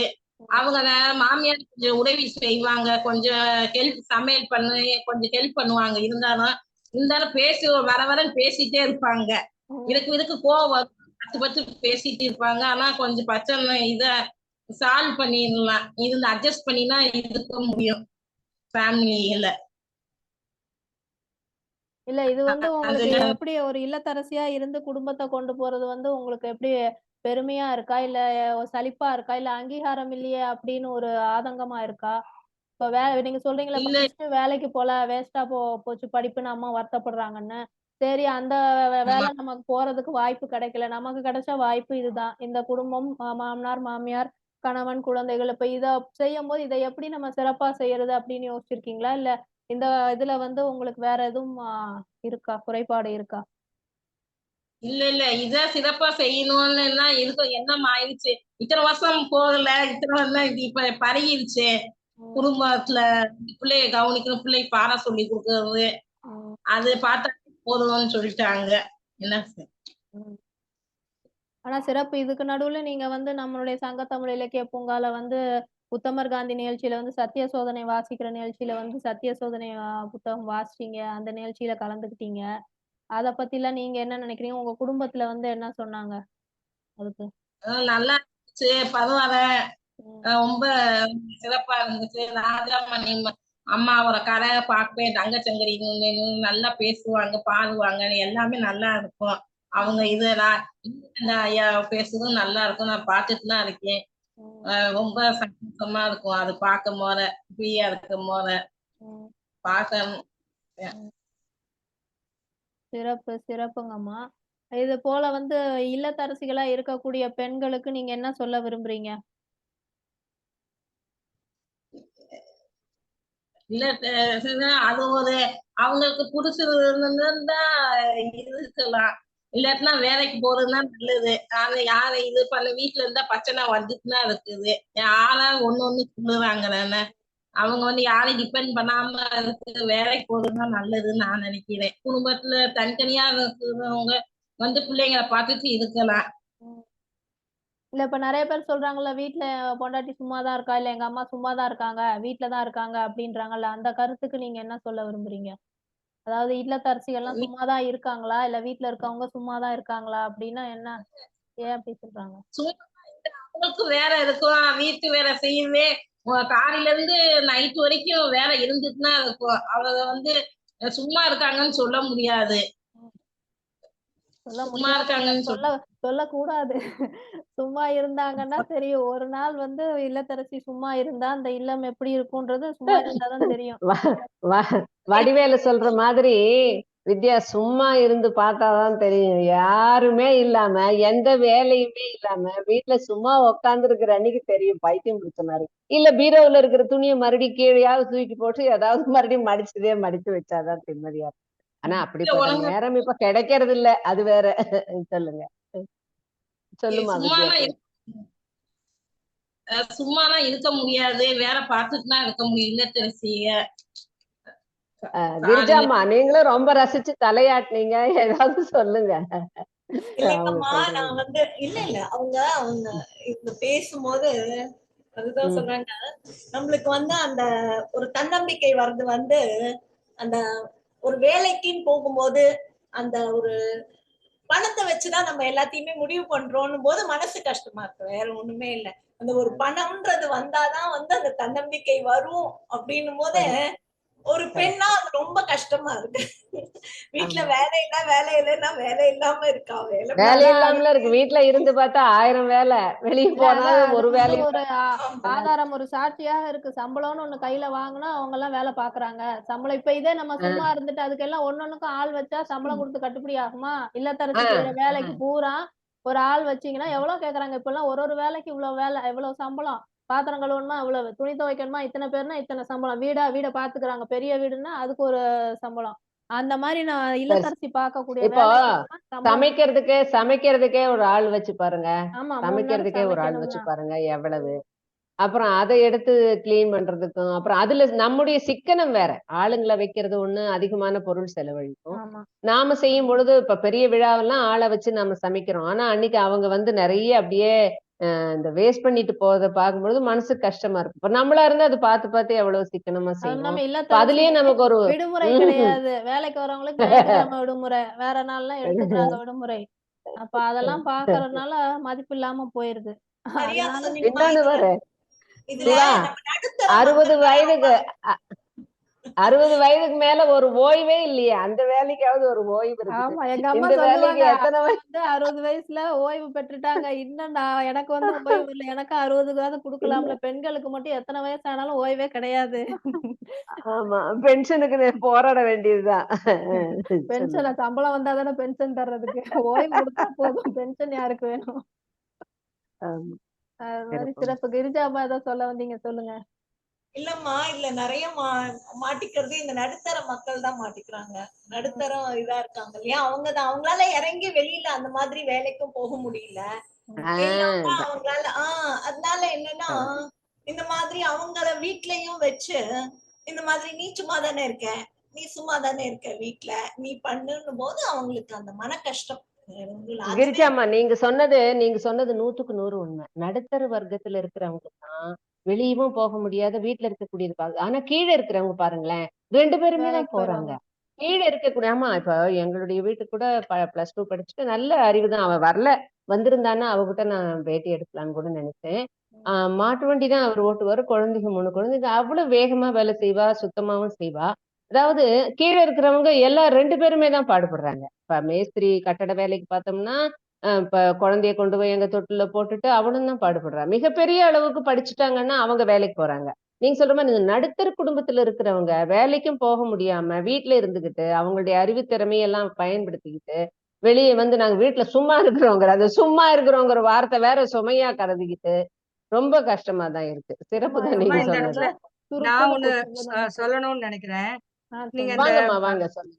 வாங்க. அதுதான் இப்போ அந்த ம், வேலை வேலை செய்யற இப்ப நம்ம கிராமத்துல எல்லாம் பாத்தீங்கன்னா அஹ், அப்பா அம்மா 2 பேருமே வேலைக்கு போயிடுறாங்க. உங்களுடைய கேமராவை குழந்தைங்க ஆன் பண்ணிட்டு பேசுங்க. ஒரு நிமிஷம். இந்த கிராமத்துல எல்லாம் பார்த்தோம்னா அப்பா அம்மா 2 ம். பேருமே வேலைக்கு போறாங்க. ஈவன் வந்து ஞாயிற்றுக்கிழமையில அப்படின்னு பார்த்தா கூட இந்த குழந்தைங்களோட பேரண்ட்ஸ் வந்து 2 பேரும் போகும்போது பசங்க வந்து தன்னோட வேலையை தானே வந்து செய்யறது வந்து நிறைய பார்க்க முடியாது. அது வந்து ஆஹ் நீங்க நாம பழக்கினதுதான். நாம வந்து இதுதான் இந்த நடுவுலயும் மேலையும் இருக்கிறவங்க குழந்தைகளுக்கு வேலையே வாங்கி கொடுக்கறது இல்ல. இப்ப நாங்க கொடுக்கறது இல்ல. கூட கரெக்ட். பள்ளிகள்ல பார்ப்போம். சின்ன குழந்தைகள் என்ன பண்ணும், ஏன் இன்னைக்கு நீ வந்து தனி சிறப்பு வகுப்பு வரலன்னா, எங்க அம்மா 6 மணிக்கே மார்க்கெட் போயிட்டாங்க மிஸ், நான் தம்பியெல்லாம் சரி பண்ணிட்டு சமைச்சு வச்சுட்டு தான் வரணும், லேட் ஆயிடுச்சு. இப்போ அந்த மாதிரியான குழந்தைகளை பார்க்கும் பொழுது அவங்களுக்கு காலையில சமைக்கிற வேலையே இருக்கு. இதுல பையனே சொல்லுவான், பொண்ணு கூட இல்லைன்னா பொண்ணு சின்னவளா இருந்து பையன் பெருசா இருந்தா அவன் நான் இன்னைக்கு சாதம் வடிச்சிட்டு தான் வந்தேன், சோறு வடிச்சிட்டு வந்தேன் மிஸ் அப்படின்னு தான் சொல்லுவான் அவன். அது மாதிரி அவங்களுக்கு வேலையை கொடுத்து பழக்கிறோம். ஆனா நாம வந்து மேல செல்லம் கொடுத்துதான் சில நேரம் அவங்களுக்கு எடுக்கிறோம். அதுதான். அதுவும் உண்டுதான், அதுவும் உண்டுதான். சிறப்பு தான். சொல்லுங்க சொல்லுங்க கிரிஜா. அவங்க மது அம்மா சொன்னாங்க எப்படி வந்து வெளியில, அதாவது குடும்பத்துல வந்து குழந்தைகள் வந்து, பெண் குழந்தைகள் வந்து இல்ல அவங்க வந்து கேட்க மாட்டேங்கிறாங்க அப்படின்னாங்க. அது வாஸ்தவமான விஷயம் தான். ஆனா ஒரு என்னன்னா, நம்ம வந்து எடுத்து சொல்லலாம். வெளியில போறாங்க, வெளியில இப்ப இருக்கிற குழந்தைகள் வெளியில வேலைக்கு போறாங்க, அங்க எவ்வளவோ சந்திக்கிறாங்க, எவ்வளவோ பேர் திட்டுறத வாங்கிக்கிறாங்க, எல்லாம் பண்றாங்க. அப்படி இருக்கும்போது ஒரு குடும்பத்துல வந்து நம்ம குடும்பம் தானே அப்படின்னு அவங்களுக்கு அதை புரிய வைக்கலாம். நம்மளால அவ்வளவுதான் முடியும். பாரு அங்கேயே போய் நீ இவ்வளவுலாம் வந்து சமாளிக்கிற, அப்ப ஒரு குடும்பத்தை உன்னால சமாளிக்க முடியாதா? உன்னோட ரிலேஷன், உன்னோட குடும்பம், உன்னோட பிளட் ரிலேஷன், அந்த மாதிரி சொல்லி, உன்னோட ரத்த உறவுகள், உன்னோட கணவர், உன்னோட இது, அந்த மாதிரி இல்ல இல்ல அவங்க அவங்க சொன்னது ஒரு அடல்ட் ஏஜ்ல இருக்கக்கூடிய பெண் குழந்தைய தான் மனசுல வச்சுட்டு சொன்னாங்க. ஆமா, இதெல்லாம் நீங்க சொன்ன மாதிரி வேலைக்கு அறிவுரை போகும்போது இதுக்கு. தெரியும். நாம் வெளியே போய் அனுபவப்பட்டுட்டோம்னா அந்த அறிவு நமக்கு வந்துரும். ஆனா அது வரல, அம்மா கிட்ட தானே நான் செய்ய மாட்டேன் போம்மா அப்படின்னு சொல்லிட்டு உரிமையா நாம வந்து கேட்க மாட்டேன் போம்மா அப்படின்னு சொல்லிட்டு உரிமையா சொல்லிட்டு போறதுதான் அது ஒண்ணே தவிர, நாம வந்து ஒரு திருமணம் ஆயிடுச்சுன்னு வச்சுக்கோங்க, வெளியே வேலைக்கு போயிட்டோம்னு வச்சுக்கோங்க, அப்ப நமக்கு வந்து அதுவே ஒரு பட்டறிவா வந்துருது. அப்ப நாம அதை ஏத்துக்கிறோம். அதுதான். இல்லைன்னா நிறைய குடும்பங்கள்ல வந்து அந்த பெண் வந்து வேலைக்கு போறதுனால வந்து ஒரு பிரச்சனைன்னு பார்க்க வேண்டாமே, அதுக்கு சொல்லுங்க. அதான். சிறப்பு சிறப்பு. வித்யா அம்மாவும் ஒரு இல்லத்தரசியா இருந்து சிறப்பா அவங்களுடைய கருத்துக்களை சொன்னாங்க. இப்ப அடுத்து நம்மிடையே காத்திருப்பவர் திருமதி விமலா அவர்கள். வாங்கம்மா விமலாம்மா, வணக்கம். அம்மா, என் பேர் விமலா லக்ஷ்மணன். ம். என்னோட கணவர் வந்து இப்ப சமீபத்துல தவறிட்டாரு. ம். எனக்கு ஒரு பையன். சரி, உங்களுடைய வாழ்க்கைய சொன்ன மாதிரி தாய் வீட்டுல உங்களுடைய வாழ்க்கை எப்படி, அதை சொல்லுங்க. எங்க பிறந்தீங்க, உங்களுடைய பிறந்த வீட்டு வாழ்க்கை அது வந்து ரொம்ப ஜாலியானது. ஆமா. எதை கேட்டாலும் நான் ஒரு பிறந்த பொண்ணு, வீட்டு ஒரு வாழ்க்கையே பையன். ஒரே ஜாலி. ஆமா. ஏன்னா அது வந்து நம்மளால மறக்க முடியாது. அது நம்மளோட சொந்த இடம் அப்படி மாதிரி. அதனால அம்மா, அப்பா, நான் ஒரு பொண்ணு, ஒரு தம்பி எனக்கு. அவ்வளவுதான், நாங்க 4 பேரு தான். ரொம்ப ஜாலியா இருந்து கிராமத்துல இருந்ததுனால கேட்கவே வேணாம். மரம், ஆறு, குளம், கோவில், இதுதான் லைஃப். ரொம்ப ஜாலியா இருக்கும். அதுதான் என்னோட லைஃப். என்ன நீங்க படிச்சது எது வரைக்கும் படிச்சீங்கம்மா? நான் பள்ளி, கல்லூரி? வந்து +2 வரைக்கும் முடிச்சிருக்கேன். பக்கத்துல வந்து ஊர்ல வந்து 6வது வரைக்கும் தான். அதுக்கப்புறம் வந்து வெளியில போனோம். நாச்சியார் கோவில்னு ஒரு இடம் தான் நான் படிச்சது. +2 வரைக்கும் முடிச்சிருக்கேன். அதுக்கப்புறம் படிக்க வைக்க மாட்டேன்ட்டாங்க. கிராமத்துல எல்லாம் அப்பெல்லாம் வந்து படிக்க வைக்கிறது ரொம்ப கஷ்டம். ஏன்னா 6 தாண்டி போனோம். ராத்திரி ஆயிடும். அப்பெல்லாம் வந்து விளக்கு, ஸ்ட்ரீட் லைட் அப்படிங்கிறது ஒண்ணு கிடையாது கிராமத்துல. அதே மாதிரி வீட்லயும் வந்து கரண்ட் அந்த லைட்லாம் எதுவுமே கிடையாது. நம்ம வந்து இந்த மண்ணெண்ணெய் விளக்கு தான் எல்லாமே. அதனால நம்ம வந்து ரொம்ப இருட்டா இருக்குங்கிறதுக்காகவே விடமாட்டாங்க. ரொம்ப லேட் ஆயிடுச்சுன்னா வரதுக்கு கஷ்டம். ரொம்ப பயப்படுவாங்க. அதனால விடமாட்டாங்க. 2வது வந்து கிராமத்துல இருந்து போறதே நான் ஒண்டியா தான் இருப்பேன். மோஸ்ட்லி வந்து பெரியவள் ஆயிட்டாக்க ஸ்கூலுக்கு அனுப்பாம இருப்பாங்க நெறைய பேரு. அதனால இப்ப நான் மட்டும் தான் போற மாரி இருந்தது. எனக்கு துணைக்குமே யாருமே இருக்க மாட்டாங்க. அதனால வந்து என் தம்பி வந்து சென்னையில படிச்சுட்டு இருந்ததுனால நான் மட்டும் தான். அதனால என்ன அனுப்புறதுக்கு +2வோட என்ன நிறுத்திட்டாங்க. எனக்கு படிக்கணும்னு ஆசை. எனக்கு வந்து அக்ரிகல்ச்சுரல்ல, ஏன்னா விவசாயங்கிறதுனால எனக்கு அதுல ஈடுபாடு ஜாஸ்தி. ஆனா படிக்க வைக்க மாட்டாங்க. எங்க அம்மா எவ்வளவோ எங்க அப்பாட்ட சொன்னாங்க. பொண்ண படிக்க வச்சிடுங்க, படிக்க வைங்க, ஆசைப்படுறா அப்படின்ட்டு. ஆனா கேட்கல எங்க அப்பா. 12வதுக்கு அப்புறம் கல்யாணம் இப்ப பண்றது ஒண்ணுலயே வேற குறியா ஏதாவது இருந்தாரு. படிச்சீங்களா? மேற்படிப்பு படிக்கலனாலும் அப்பெல்லாம் டைப்ரைட்டிங் முடிச்சேன். டைப்ரைட்டிங் பண்ணேன். ம். ஷார்ட் ஹேண்ட் வந்து என்னால ஃபுல்லா பண்ண முடியல. எங்க அப்பாவுக்கு வந்து திடீர்னு ஹார்ட் அட்டாக் வந்துருச்சு. நான் சென்னையில தான் வந்து எங்க சித்தப்பா வீட்ல தான் படிச்சேன். டைப்ரைட்டிங், ஷார்ட் ஹேண்ட் படிச்சேன். திடீர்னு அப்பாவுக்கு ஹார்ட் அட்டாக் வந்ததுனால, நான் தம்பி வந்து சின்னவன். நான் வந்து வயல பாத்துக்கிற மாரி ஆயிடுச்சு. ஏன்னா வயலு, அப்புறம் ஆடு, மாடு, அப்புறம் அதெல்லாம் பாத்துக்கிறதுனால அம்மா ஒண்டியால வந்து எதுவும் பண்ண முடியாதுங்கிறதுனால, நான் வந்து வயல கவனிச்சுக்கணும். அப்பாவுக்கு கொஞ்சம் ரெஸ்ட் தேவைப்பட்டது. சோ நம்ம கவனிக்கணுங்கிறதுக்காக நான் வந்து அங்க போயிட்டு, அங்க கொஞ்சம் பாத்துக்கிற மாரி இருந்தது. அதோட என்னோட படிப்பு வந்து டிஸ்கன்டின்யூ ஆயிடுச்சு. அதுக்கப்புறமா வந்து திரும்பி மாப்பிள்ளைய பார்த்தாங்க, கல்யாணம் பண்ணி வச்சுட்டாங்க. அவரு என்ன வேலை பார்த்தாரு? கிரிஜாம்மா, நீங்க எங்க வீட்டுக்காரர் வந்து பிரைவேட் கம்பெனில தான் ஒர்க் பண்ணிட்டு இருந்தாரு. சென்னையில தான் திருவொற்றியூர்ல தான் அவர் வீடு. இப்போ வந்து கிராமத்துல படிச்சேன், நீங்க எப்படி வந்து சென்னையில வந்து கட்டி கொடுத்தாங்க? அங்க இருந்தீங்க நீங்க அங்க இருந்து புரியல. இல்ல, கிராமத்துல தானே பிறந்து வளர்ந்தேன் நீங்க. இங்க மாப்பிள்ளை வந்து சென்னைங்கும் போது உங்களுக்கு கிராமத்துல இருந்து சென்னைக்கு வர்றது வந்து சந்தோஷமா இருந்துச்சா, இல்ல சென்னையில எப்படி போய் இருக்குது அப்படின்ற மாதிரி இருந்துச்சா? சென்னைன்னா எல்லாருக்குமே ஒரு கனவுதாம்மா. ஏன்னா கிராமத்துல இருந்து நம்ம சென்னைக்கு வரும்போது நம்ம புதுசா எல்லாத்தையும் பாக்குறோம். அப்படிங்கும்போது அது ஒரு சந்தோஷம் தான். அது மட்டும் இல்ல, எங்க சித்தப்பா சித்தி இங்க இருக்கிறதுனால நான் அடிக்கடி வந்து போயிட்டு இருக்கிறதுனால வந்து அது ஒரு பெரிய விஷயமா எனக்கு தோணல. உங்க கணவர் வீட்டு குடும்பம் வந்து எப்படிங்கம்மா? நீங்க இங்க அக்கா தம்பி 2 பேர் தான். அவங்க அவங்க வந்து என் குடும்பம் வந்து பெரிய குடும்பமா.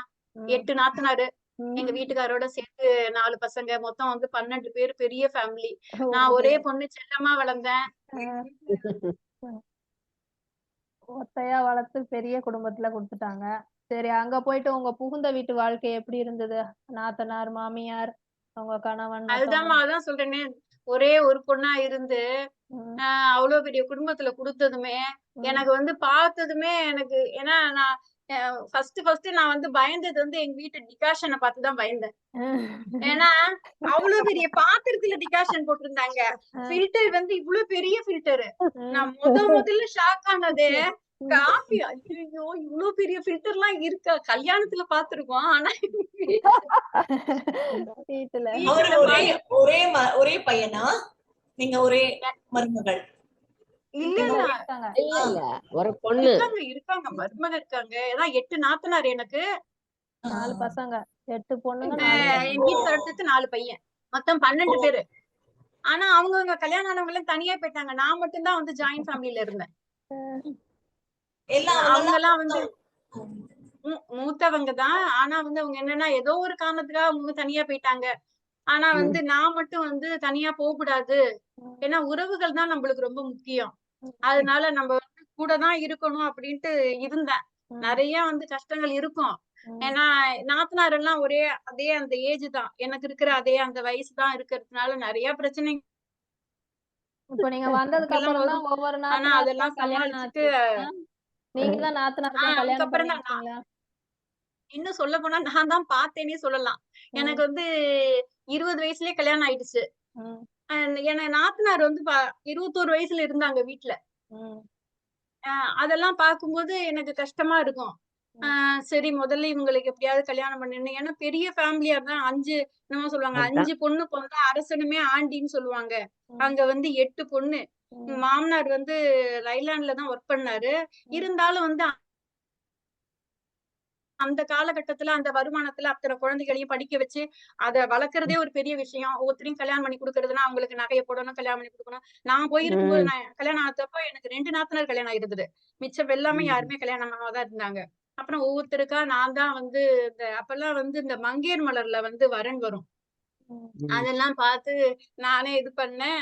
வந்தாங்க, புடிச்சு போச்சு. அந்த மாதிரி கல்யாணம் பண்ணி நீங்க சொன்னதுனால ஒரே ஒரு விஷயம், மங்கையர் மலர்ல வரும். எனக்கு கூட அப்படிதாங்க மகிழ்ச்சி கல்யாணம். மங்கையர் மலர்ல ஆமா, மங்கையர் மலர். ஏன்னா நம்ம இப்ப வந்து நிறைய மேட்ரிமோனி அது இதுன்னு இருக்கு. அப்பெல்லாம் வந்து புக்ல தான் வரும். அதெல்லாம் பார்த்து சரி நம்ம முயற்சி பண்ணுவோமே அப்படின்னு சொல்லிட்டு, அப்ப எனக்கு வயசு வந்து 22 தான். அப்ப நான் வந்து முயற்சி பண்ணினேன். நல்லபடியா அவங்களும் வந்து பார்த்தாங்க. கல்யாணம் ஆயிடுச்சு. இப்ப ரொம்ப நல்லா சந்தோஷமா இருக்காங்க. அந்த மாதிரி ஒவ்வொருத்தருக்கும் வந்து அதுக்கப்புறமா ஒருத்தர் தானே வந்தது வரணும். அந்த மாதிரி எல்லாரும் கல்யாணம் எல்லாரும் இப்ப நல்லா இருக்காங்க. நானும் வந்து கிட்டத்தட்ட வந்து ஒரு 11, 12 வருஷமா அங்க இருந்தேன். அதுக்கப்புறமா எங்க வீட்டுக்காருக்கு திருச்சிக்கு மாத்தல் ஆயிடுச்சு. ஆனா நாங்க வந்து தனியா திருச்சிக்கு போற மாதிரி ஆயிடுச்சு. அது வரைக்கும் கிட்டத்தட்ட ஒரு 12 வருஷம் ஜாயிண்ட் ஃபேமிலில இருந்திருக்கேன். அதுக்கப்புறம் திருச்சியில உங்க வாழ்க்கை எப்படிமா போச்சு? இங்க கூட்டு குடும்பத்துல இருந்து அங்க தனியா போயிட்டு உங்களுக்கு எப்படி கஷ்டமா இருந்துச்சா இல்ல? இல்ல, அது வந்து என்ன அப்படின்னாக்க ஒரு இது இருந்தது. என்ன சொல்றதுன்னா, அது வரைக்கும் வந்து அவங்களுக்காகவே தனக்கு அப்படின்னு ஒண்ணு சேர்த்துக்கணும், எனக்காக வாழணும், குழந்தைங்களுக்கா அப்படின்னு இல்லாம எல்லாமே அவங்களா இருந்ததுனால வந்து எல்லாமே அந்த மாதிரி போதும்னு ஒரு இது போயிருக்கும். இல்லாம இருந்தது. அங்க போனதுக்கு அப்புறம் நம்ம குழந்தைய படிக்க வைக்கணும். நம்ம குழந்தைய படிக்க வைக்கணும், நம்ம குழந்தைக்காக நம்ம ஏதாவது பண்ணணும் அப்படின்னு சொல்லிட்டு அதுக்கப்புறமா தான் வந்து அங்க போனதுக்கு அப்புறம் ஒரு தனி குடுத்தனம் அப்படிங்கும்போது அது ஒரு விதமா அது ஒரு நல்லாதான் இருந்தது. அதுக்கப்புறம் உங்க கணவர் வந்து எப்பமா தவறுனாங்க? கணவர் வந்து 2010ல அப்போ உங்க பையன் வந்து என்ன பண்ணிட்டு இருந்தாப்ல? படிச்சிட்டு இருந்தாங்களா? அப்பதான் +2 முடிச்சிருந்தான். ம். ம். அந்த டைம்ல வந்து ரொம்ப கஷ்டமா இருந்தது. ஏன்னா நினைச்சே பார்க்க சரி. முடியாத அது ஒரு ஏன்னா யாராலையுமே நினைச்சு பார்க்க முடியாது. திடீர்னு வந்து அப்படி ஒரு ஒரு இழப்பு வந்து எதிர்பார்க்கவே இல்ல. ம். எப்படி நடந்ததுன்னு கூட அத நினைச்சு இன்னைக்கு நினைச்சு பார்த்தாலுமே அழுக வரும். எப்படி நம்மள அப்படியே டோட்டலா என்னோட லைஃப் வந்து ஆச்சு. அப்படியே சேஞ்ச் ஆயிடுச்சு. ம். ஐயோ! நமக்கு ஒரு குழந்தை இருக்கு. நம்ம எப்படி படிக்க வைக்க போறோம்? நம்ம எப்படி அந்த குழந்தைய வளர்க்க போறோம்? எப்படி இந்த சமூகத்துல நம்ம வந்து தலை நிமிர்ந்து வாழப் போறோம்? அப்படின்னு ரொம்ப உடைஞ்சு போன தருணம் அது. அது வந்து மறக்கவே முடியாது. அந்த ஒரு நிகழ்வு. எனக்கு வந்து அதே சித்தப்பா, சித்தி தான். அப்பா, அம்மாவும் இறந்துட்டாங்க. இந்த பக்கம் மாமனார், மாமியாரும் இறந்துட்டாங்க. அதனால வந்து யார்கிட்டயும் போய் இருக்கக்கூடாதுங்கிறது மட்டும் ஒரு வைராகியம் வச்சுட்டு, எப்படி வாழப் போறோம்னு தெரியாது. கஞ்சியோ, கூழோ பையனோட நம்ம இருக்கணும். அப்படிதான் வாழணும். அந்த ஒரு எண்ணம் மட்டும் இருந்தது. ஆனா வந்து ஏதாவது ஒரு சப்போர்ட் இருக்கணும். சப்போர்ட் இல்லாம நம்மளால எதுவும் பண்ண முடியாது. அந்த சப்போர்ட் வந்து எங்க சித்தப்பா, சித்தி குடுத்தாங்க. இன்னைக்கும் குடுத்துக்கிட்டு இருக்காங்க. இன்னைக்கு வந்து என் பையன் படிச்சு முடிச்சுட்டான். அந்த வேலை பார்த்துக்கிட்டு இருக்கான். இன்னைக்கு கவலை இல்லாம இன்னைக்கு என் லைஃப் ஓடிட்டு இருக்கு. அப்ப அந்த காலகட்டம் வந்து நீங்க எப்படிம்மா சமூகத்துல வந்து போராட்டம் இருந்ததா? உங்கள எப்படி மத்தவங்க பார்த்தாங்க? ஒரு கணவர் இல்லாம குழந்தைய வச்சுட்டு நீங்க அந்த இத நிச்சயமா எப்படி போராட்டம் சமாளிச்சு இல்லன்னு வந்தீங்க? சொல்லவே முடியாது. ஏன்னா கணவர் இல்ல அப்படிங்கும்போதே பாக்குற பார்வையே வேறையா இருக்கும். நம்மளுக்குள்ளேயே அந்த ஒரு எண்ணம் வந்து நம்மள வாட்டி வதச்சுக்கிட்டே இருக்கும். சும்மா வந்து இப்ப வெளியில வரதே வச்சுக்கோங்களேன். காலையில எழுந்து வெளில வரதே சகுனம் பார்ப்பாங்க. வெளியில ம். வரும்போதே. ம். அப்ப வந்து இந்த மாரி இருக்கிறவங்க வரும்போது அவங்க வந்து யோசிப்பாங்க. நான் வந்து முதல்ல வந்து பொட்டு எங்க வீட்டுக்காரருக்கு வந்து நெத்தியில பொட்டே இல்லாம இருக்கக்கூடாது. அப்படி அவர் பார்த்து பார்த்து இது பண்ணது. பொட்ட முதல்ல எடுத்தப்பயே என் பையன் அழுதான். அம்மா நீ இந்த மாரி பண்ணாத அப்படின்னு சொல்லிட்டு. அதுக்கப்புறம் தான் பொட்டு வைக்க ஆரம்பிச்சேன். நம்ம வெளி உலகத்துக்காக நம்மள மாத்திக்க வேண்டிய ஒரு கட்டாயத்துல நம்ம இருக்கோம். அதனால யாருக்கு நான் வந்து எனக்கு கணவர் இல்லங்கிறது நான் ஏன் காட்டிக்கணும்? என்னோட காட்டிக்கணும். ஏன் காட்டிக்கணும்? நான் வந்து பொட்டு வச்சு நான் எல்லாரையும் போல இருக்கேன். அப்படிங்கிறதுக்காக நான் வந்து என்ன கொஞ்சம் அந்த பொட்டு வச்சுட்டு நான் மாத்திக்கிட்டேன். அப்பதான் வந்து அந்த எண்ணத்துலேருந்து என்னாலயும் வெளியில வரும். இல்லன்னா அதே ஒரு எண்ணம் யாராவது வந்தா இப்பவும் எனக்கு இருக்கும். இல்லன்னுலாம் நான் சொல்லல. யாராவது வந்தாங்கன்னா நான் போனேன்னா, டக்குன்னு நான் வந்து வேற பக்கமா மாறி போயிடுவேன். உள்ள அதே போயிரும். நேரத்துல வந்து கடவுள்ட்ட வேண்டிப்பேன். சப்போஸ் வந்துட்டேன் அப்படின்னா, கடவுளே நல்லபடியா போயிட்டு வரணும். நான் எதிர்க்க வந்துட்டேன். அதனால உங்களுக்கு எதுவும் ஆகக்கூடாது அப்படின்னு நான் நெனப்பேன். எனக்கு அந்த எண்ணம் இருக்கும். ஏன்னா நம்ம வந்து அ அப்படிப்பட்ட சமுதாயத்துல காலம் மாறிடுச்சுங்கிறாங்க, நாகரிகம் வளர்ந்துடுச்சுங்கிறாங்க. இன்னும் இந்த மாரி மாற்றங்கள், எண்ணங்கள் இருந்துட்டு தான் இருக்கு எல்லாருக்குமே. வெளியில இப்ப காட்டிக்கல. இப்ப சிட்டிய பொறுத்தளவுல அதெல்லாம் பிரச்சனை இல்ல. அந்த மாரி நம்ம எதுவும் இது பண்ணல. ஆனா கிராமத்துல இந்த மாரி இருந்துகிட்டு தான் இருக்கு.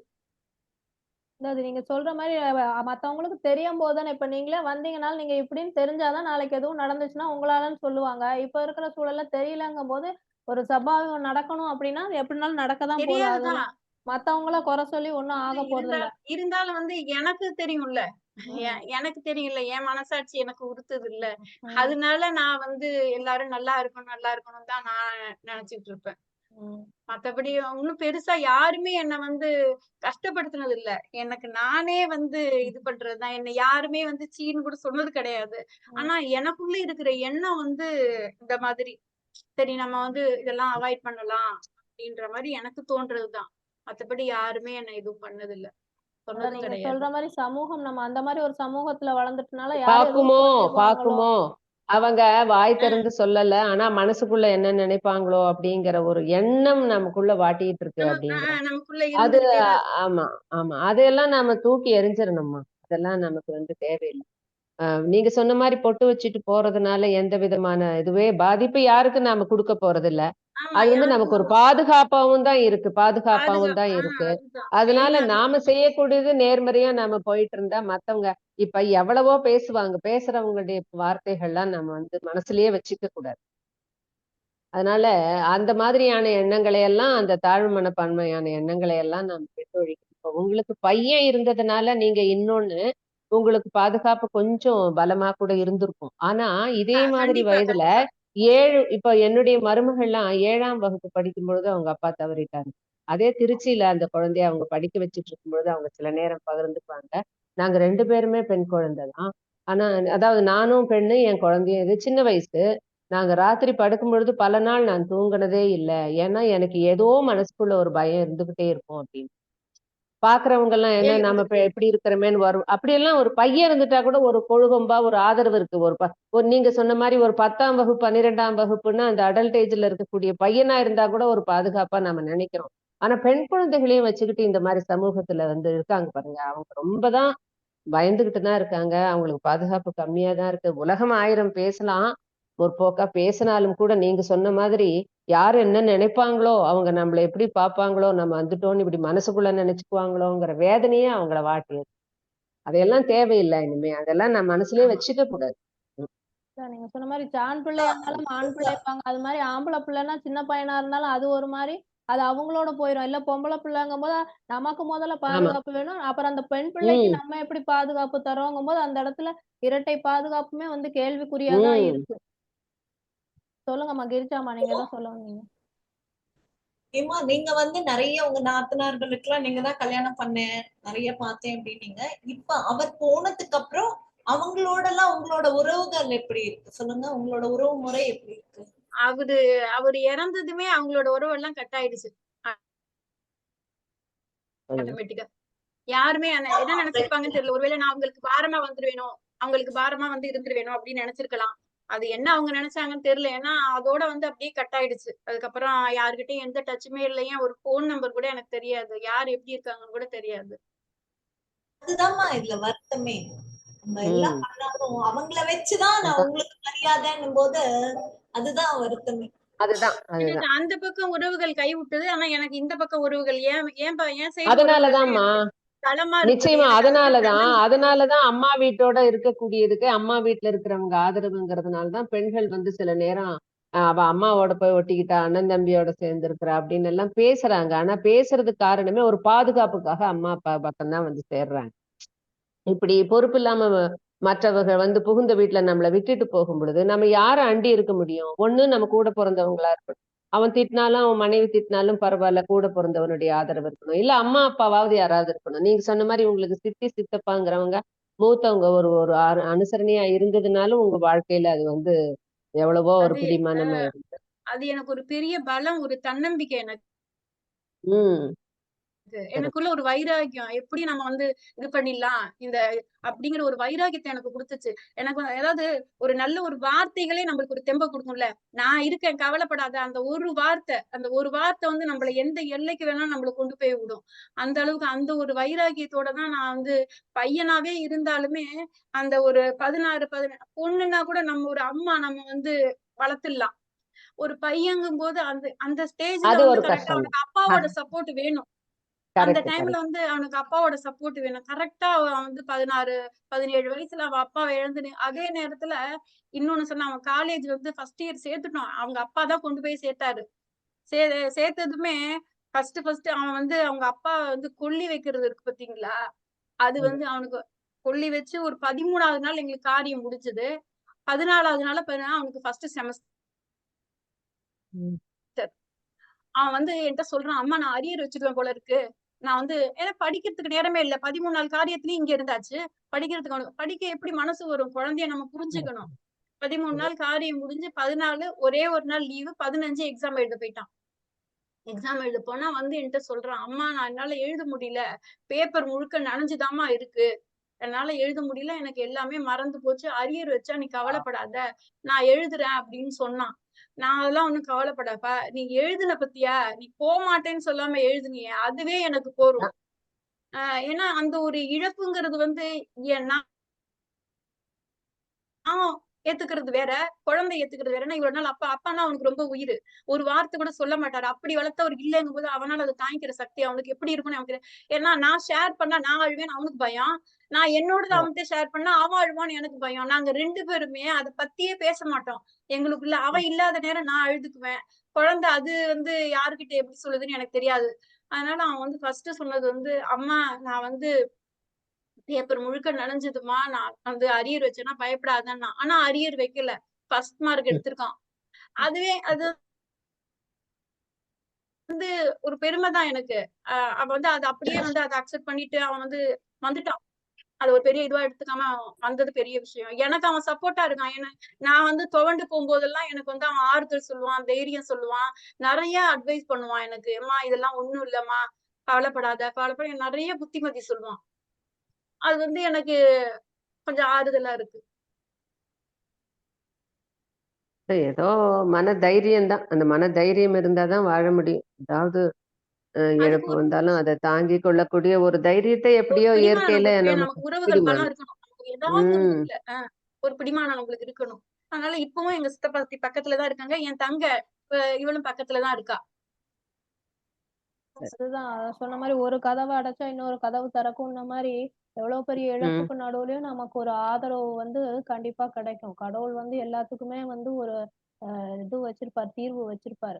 பிரச்சனையிலேயே அந்த தீர்வு இருக்கும். அதை கண்டுபிடிச்சு நம்ம மேற்கொண்டு எப்படி வந்து போறது அப்படின்னு வந்து முன்னேறி போயிட்டே இருக்கணும். அந்த இடத்துலயே நிக்காம இப்போ விமலாம்மா சொன்ன மாதிரி அவங்க வந்து அடுத்து அவங்க பையனுக்காக வந்து அடுத்து முன்னேறி போகணும். இதோட நின்னு போகாம ஒருத்தருக்கு ஒருத்தர் வந்து ஆறுதலா ஆதரவா இருந்து சிறப்புங்கம்மா. இப்போ நீங்க வந்து உங்கள மாரி பெண்களுக்கு என்ன சொல்ல விரும்புறீங்க? சமூகத்துல இந்த மாரி கணவனை இழந்து இருக்கக்கூடிய பெண்கள் வந்து எந்த மாதிரி இருக்கணும்னு நீங்க நினைக்கிறீங்க? எல்லாருக்கும் யாருக்குமே எதுவுமே அட்வைஸ் பண்ண வேணாமா. எல்லாருமே நல்ல தெளிவா, திறமையா தான் இருக்காங்க. எல்லாருக்கும் உறவுகள் சப்போர்ட் பண்ணணும். ஒண்ணுமே வேணாம். கூடலாம் வச்சுக்க கூட வேண்டாம். எதுவும் பண்ண வேணாம். அவங்களே அவங்க வாழ்க்கைய பார்த்துப்பாங்க. நான் சொன்ன அந்த ஒரு வார்த்தை நான் இருக்கேன்ம்மா. எதுக்கும் கவலைப்படாத. எந்த கஷ்டம்னாலும் என்கிட்ட சொல்லு. நான் ஓடி வரேன்னு சொல்றாங்க பாத்தியா? அந்த ஒரு வார்த்தையிலேயே அவங்க உலகத்துல ஜெயிக்க முடியும்.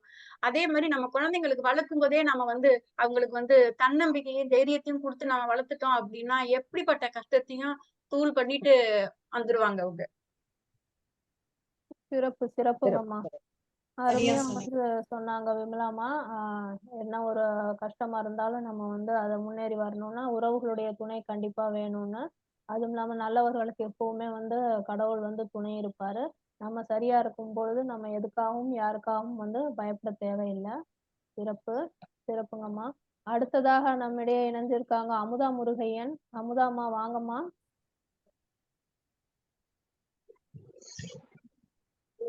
அனைவருக்கும் வணக்கம்.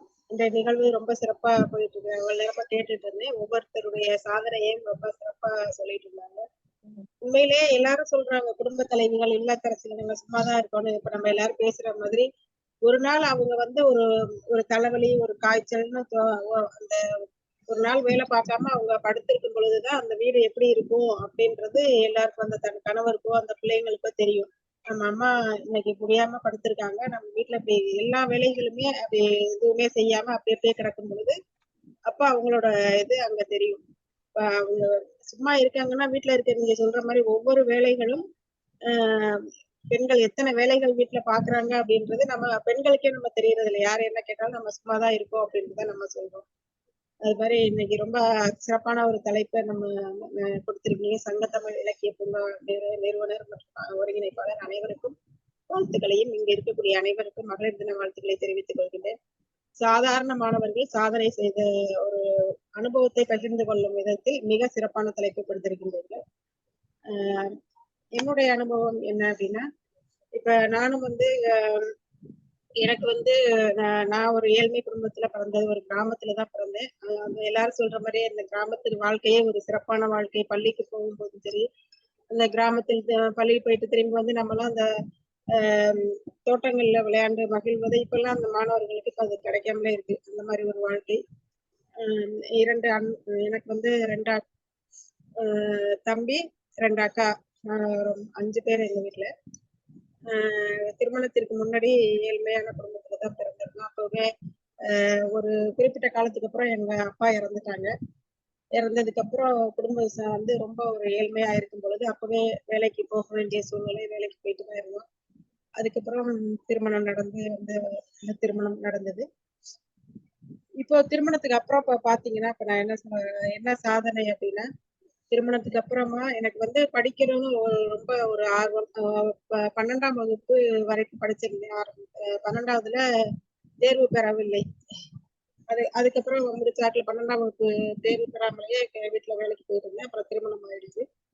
திருமணத்துக்கு அப்புறம் வந்துட்டு திருமணத்துக்கு அப்புறம் குழந்தை உடனே அந்த குழந்தைகளையும் பார்த்துட்டு என்னை நானே வளர்த்துக்கிறதுக்கான ஒரு பல்வேறு வழிகளை நான் வந்து இது பண்ணேன். குழந்தைகளை பள்ளிக்கு அனுப்பிட்டு அந்த நேரத்துல இந்த தையல் தெரிஞ்சுக்க முதல்ல தையலுக்கான ஒரு இந்த இலவச பயிற்சி எல்லாம் நடக்கும். அங்க போயிட்டு அதுக்கு அந்த பயிற்சிகளை கத்துக்கிட்டேன்.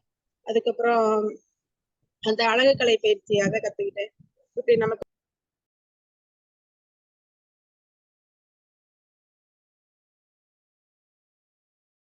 நான் வந்து என்னுடைய திறமையை வளர்த்துக்கிறதுக்கு அது ஒரு வாய்ப்பா இருந்தது. இப்ப அதே மாதிரி இந்த ஒரு அலைபேசி மூலமா இப்ப எல்லாருமே நான் வந்து எனக்கு முன்னாடி எல்லாம் கவிதையெல்லாம் எழுத தெரியாது. இப்ப இந்த கொரோனா காலகட்டத்துல எல்லாருமே வீட்டுல இருந்த நேரத்துலதான் இந்த மாதிரி நம்ம இப்ப சங்கத்தமிழ் இலக்கிய பூங்கா மாதிரி ஒரு தமிழ் பேசு அப்படின்ற ஒரு புலனத்துல இணைஞ்சதுக்கு அப்புறமா அந்த குழு மூலமாக தான் கவிதை எழுத ஆரம்பிச்சேன்.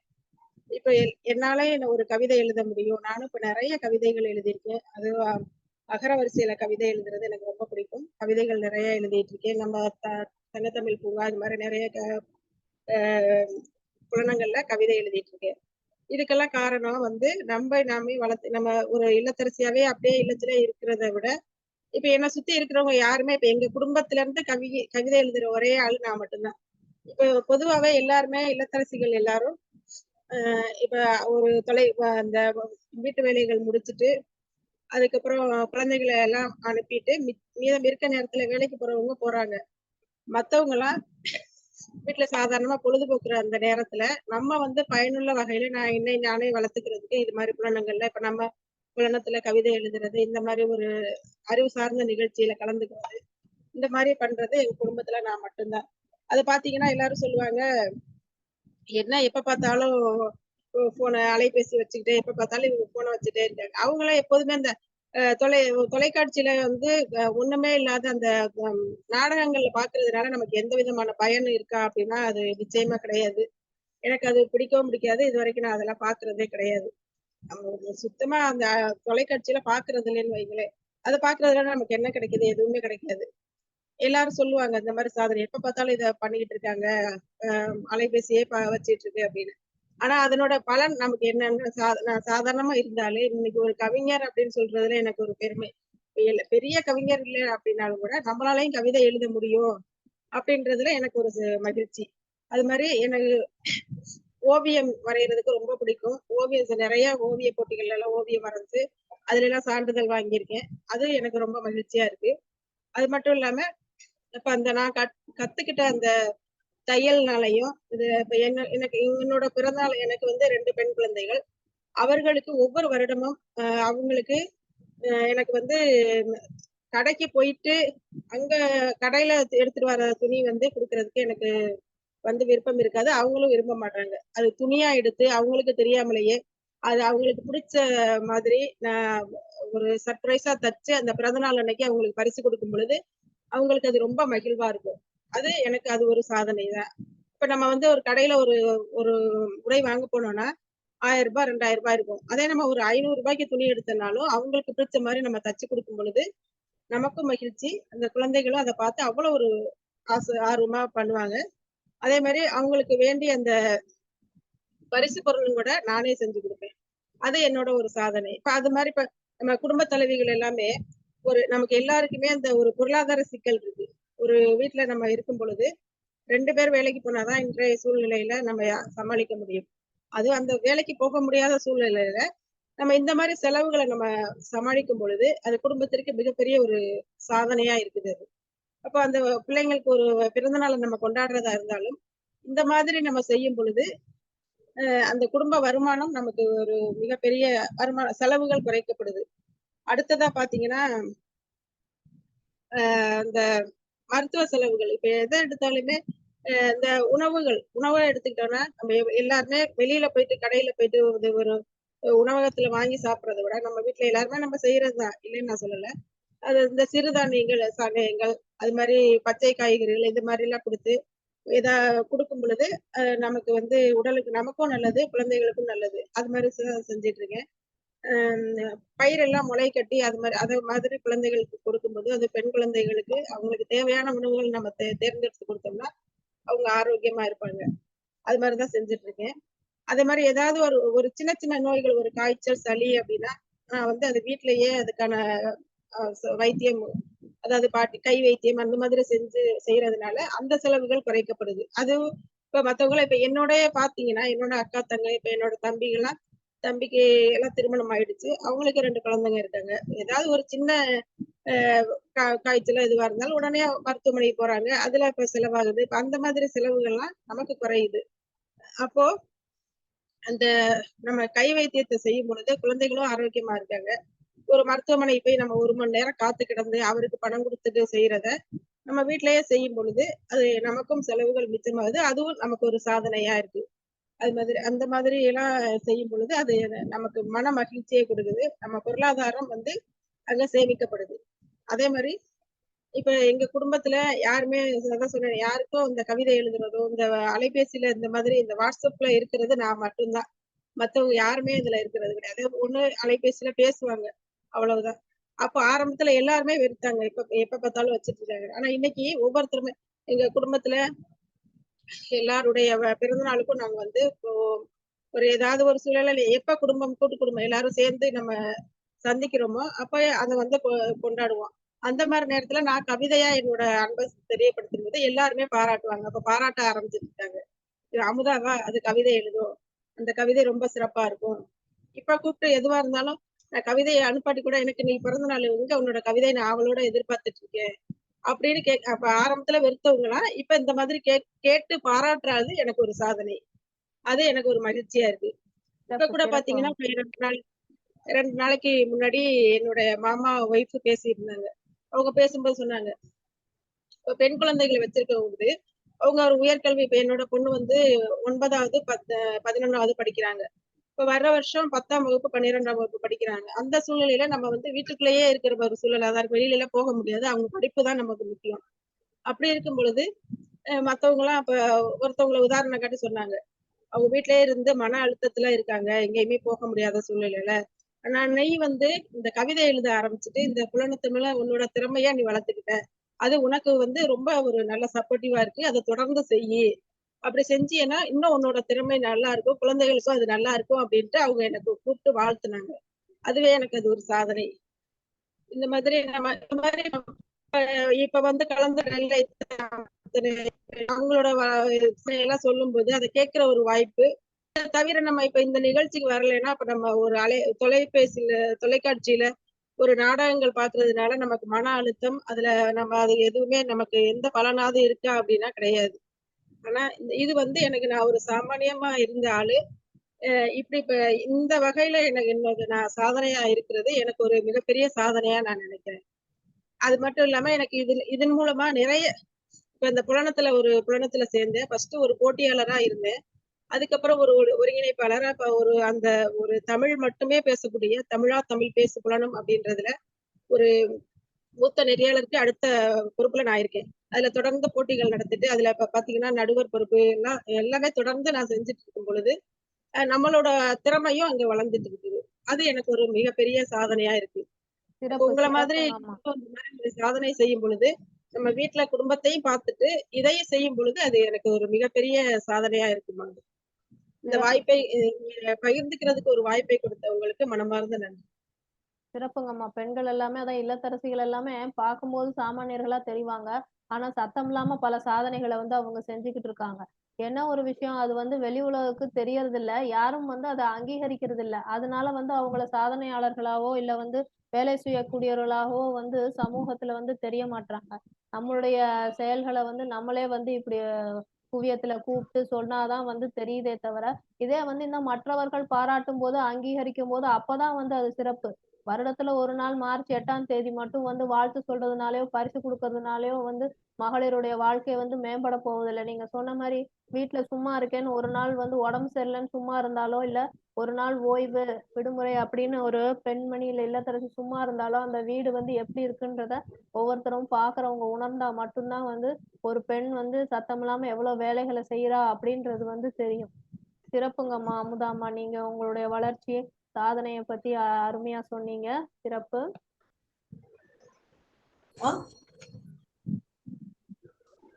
நேற்று என் தோழி வந்து என்கிட்ட ஒரு விஷயம் பகிர்ந்துக்கிட்டாங்க. அதை மட்டும் நான் கண்டிப்பா சொல்றேன். நிறைய பேர் வீட்டுல பாத்தீங்கன்னா அம்மா பிறந்த வீடு வந்து சில பேருக்கு நல்லாவே இருக்கு, நிறைய நிறைய இருந்து நல்லாவே இருக்கு. ஆனா என் தோழி விஷயத்துல பாத்தீங்கன்னா அவங்களுக்கு வந்து பிறந்த வீடு வந்து 5 பசங்களுக்கு நடுவுல ஒரே பொண்ணு. அந்த பொண்ணை வந்து அருமையா வளர்க்காம அவங்க என்ன பண்றாங்க, அது ஒரு பாரமா நினைச்சு வளர்க்குறாங்க. அந்த பொண்ணை அவங்க அவ்வளவு கொடுமைப்படுத்திருக்காங்க. அதுதான் அவங்க இன்னைக்கும் சொல்றாங்க, அம்மா இருந்தும் ஒரு பிரயோஜனமும் இல்ல, அப்பா இருந்தும் ஒரு பிரயோஜனமும் இல்ல, நம்மளுக்கு வந்து அவங்களால வந்து எந்த விதமான ஆதரவும் இல்ல. ஒரு கல்யாணம் பண்ணி கொடுத்துட்டா அவ்வளவுதான். அது கூட அந்த கல்யாணத்தை கூட அவங்க வந்து என்னன்னா ஏதோ கடமைக்கேன்னு ஒரு கல்யாணத்தை பண்ணி கொடுத்துட்டாங்க அப்படின்னு அவங்களோட இது.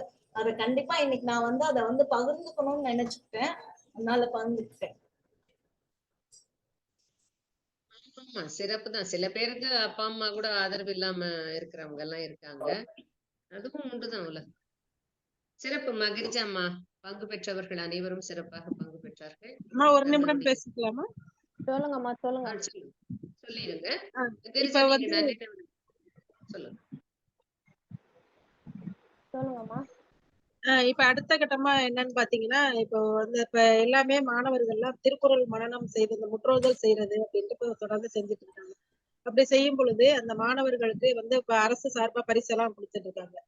அது வந்து இப்ப பல்வேறு இந்த ஏழை மாணவர்களுக்கு அது மிகப்பெரிய ஒரு மகிழ்ச்சியை கொடுக்குது. அந்த மாணவர்கள் திருக்குறள் படிக்கிறதுக்கு அது ஒரு வாய்ப்பாவும் இருக்கு. இப்ப அதையும் நான் அந்த புலனத்து மூலம் நாங்க வாரம் திருக்குறள் பயிற்சி கொடுக்குறோம். அந்த திருக்குறள் போட்டியை நடத்தி நான் அதை நடுவரா நான் தான் செஞ்சுட்டு இருக்கேன். அது இல்லாம அரசு பள்ளிகளுக்கு சென்று அந்த பள்ளி மாணவர்களுக்கும் இதை பற்றி விழிப்புணர்வு கொடுத்துட்டு இருக்கேன்.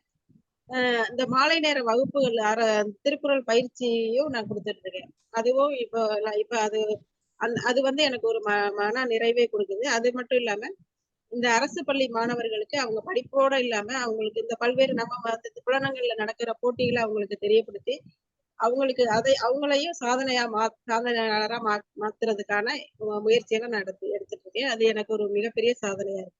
இந்த தலைமை ஆசிரியர்லாம் மிகப்பெரிய என்னை வந்து ரொம்ப பாராட்டுறாங்க. பரவாயில்ல, நீங்க இதுக்காக உங்களோட நேரத்தை ஒதுக்கி வந்து இதெல்லாம் செய்யறீங்க, ரொம்ப சிறப்பா இருக்கு அப்படின்னு. அது ஒரு மகிழ்ச்சியா இருக்கு. சிறப்புமா, சிறப்பு. உங்களுடைய சாதனை அது தொடரட்டும். திருக்குறள் சம்பந்தமாக நீங்க மாணவர்களுக்கு பயிற்சி அளிக்கிறேன் அப்படிங்கிறது ரொம்ப மன நிறைவா இருக்கு. அது தொடரட்டும். அது சார்பாக ஐயா உங்களோட மறுபடியும் நானும் ஐயாவும் தொடர்பு கொள்றோம்மா. ரொம்ப சிறப்பு, மகிழ்ச்சி.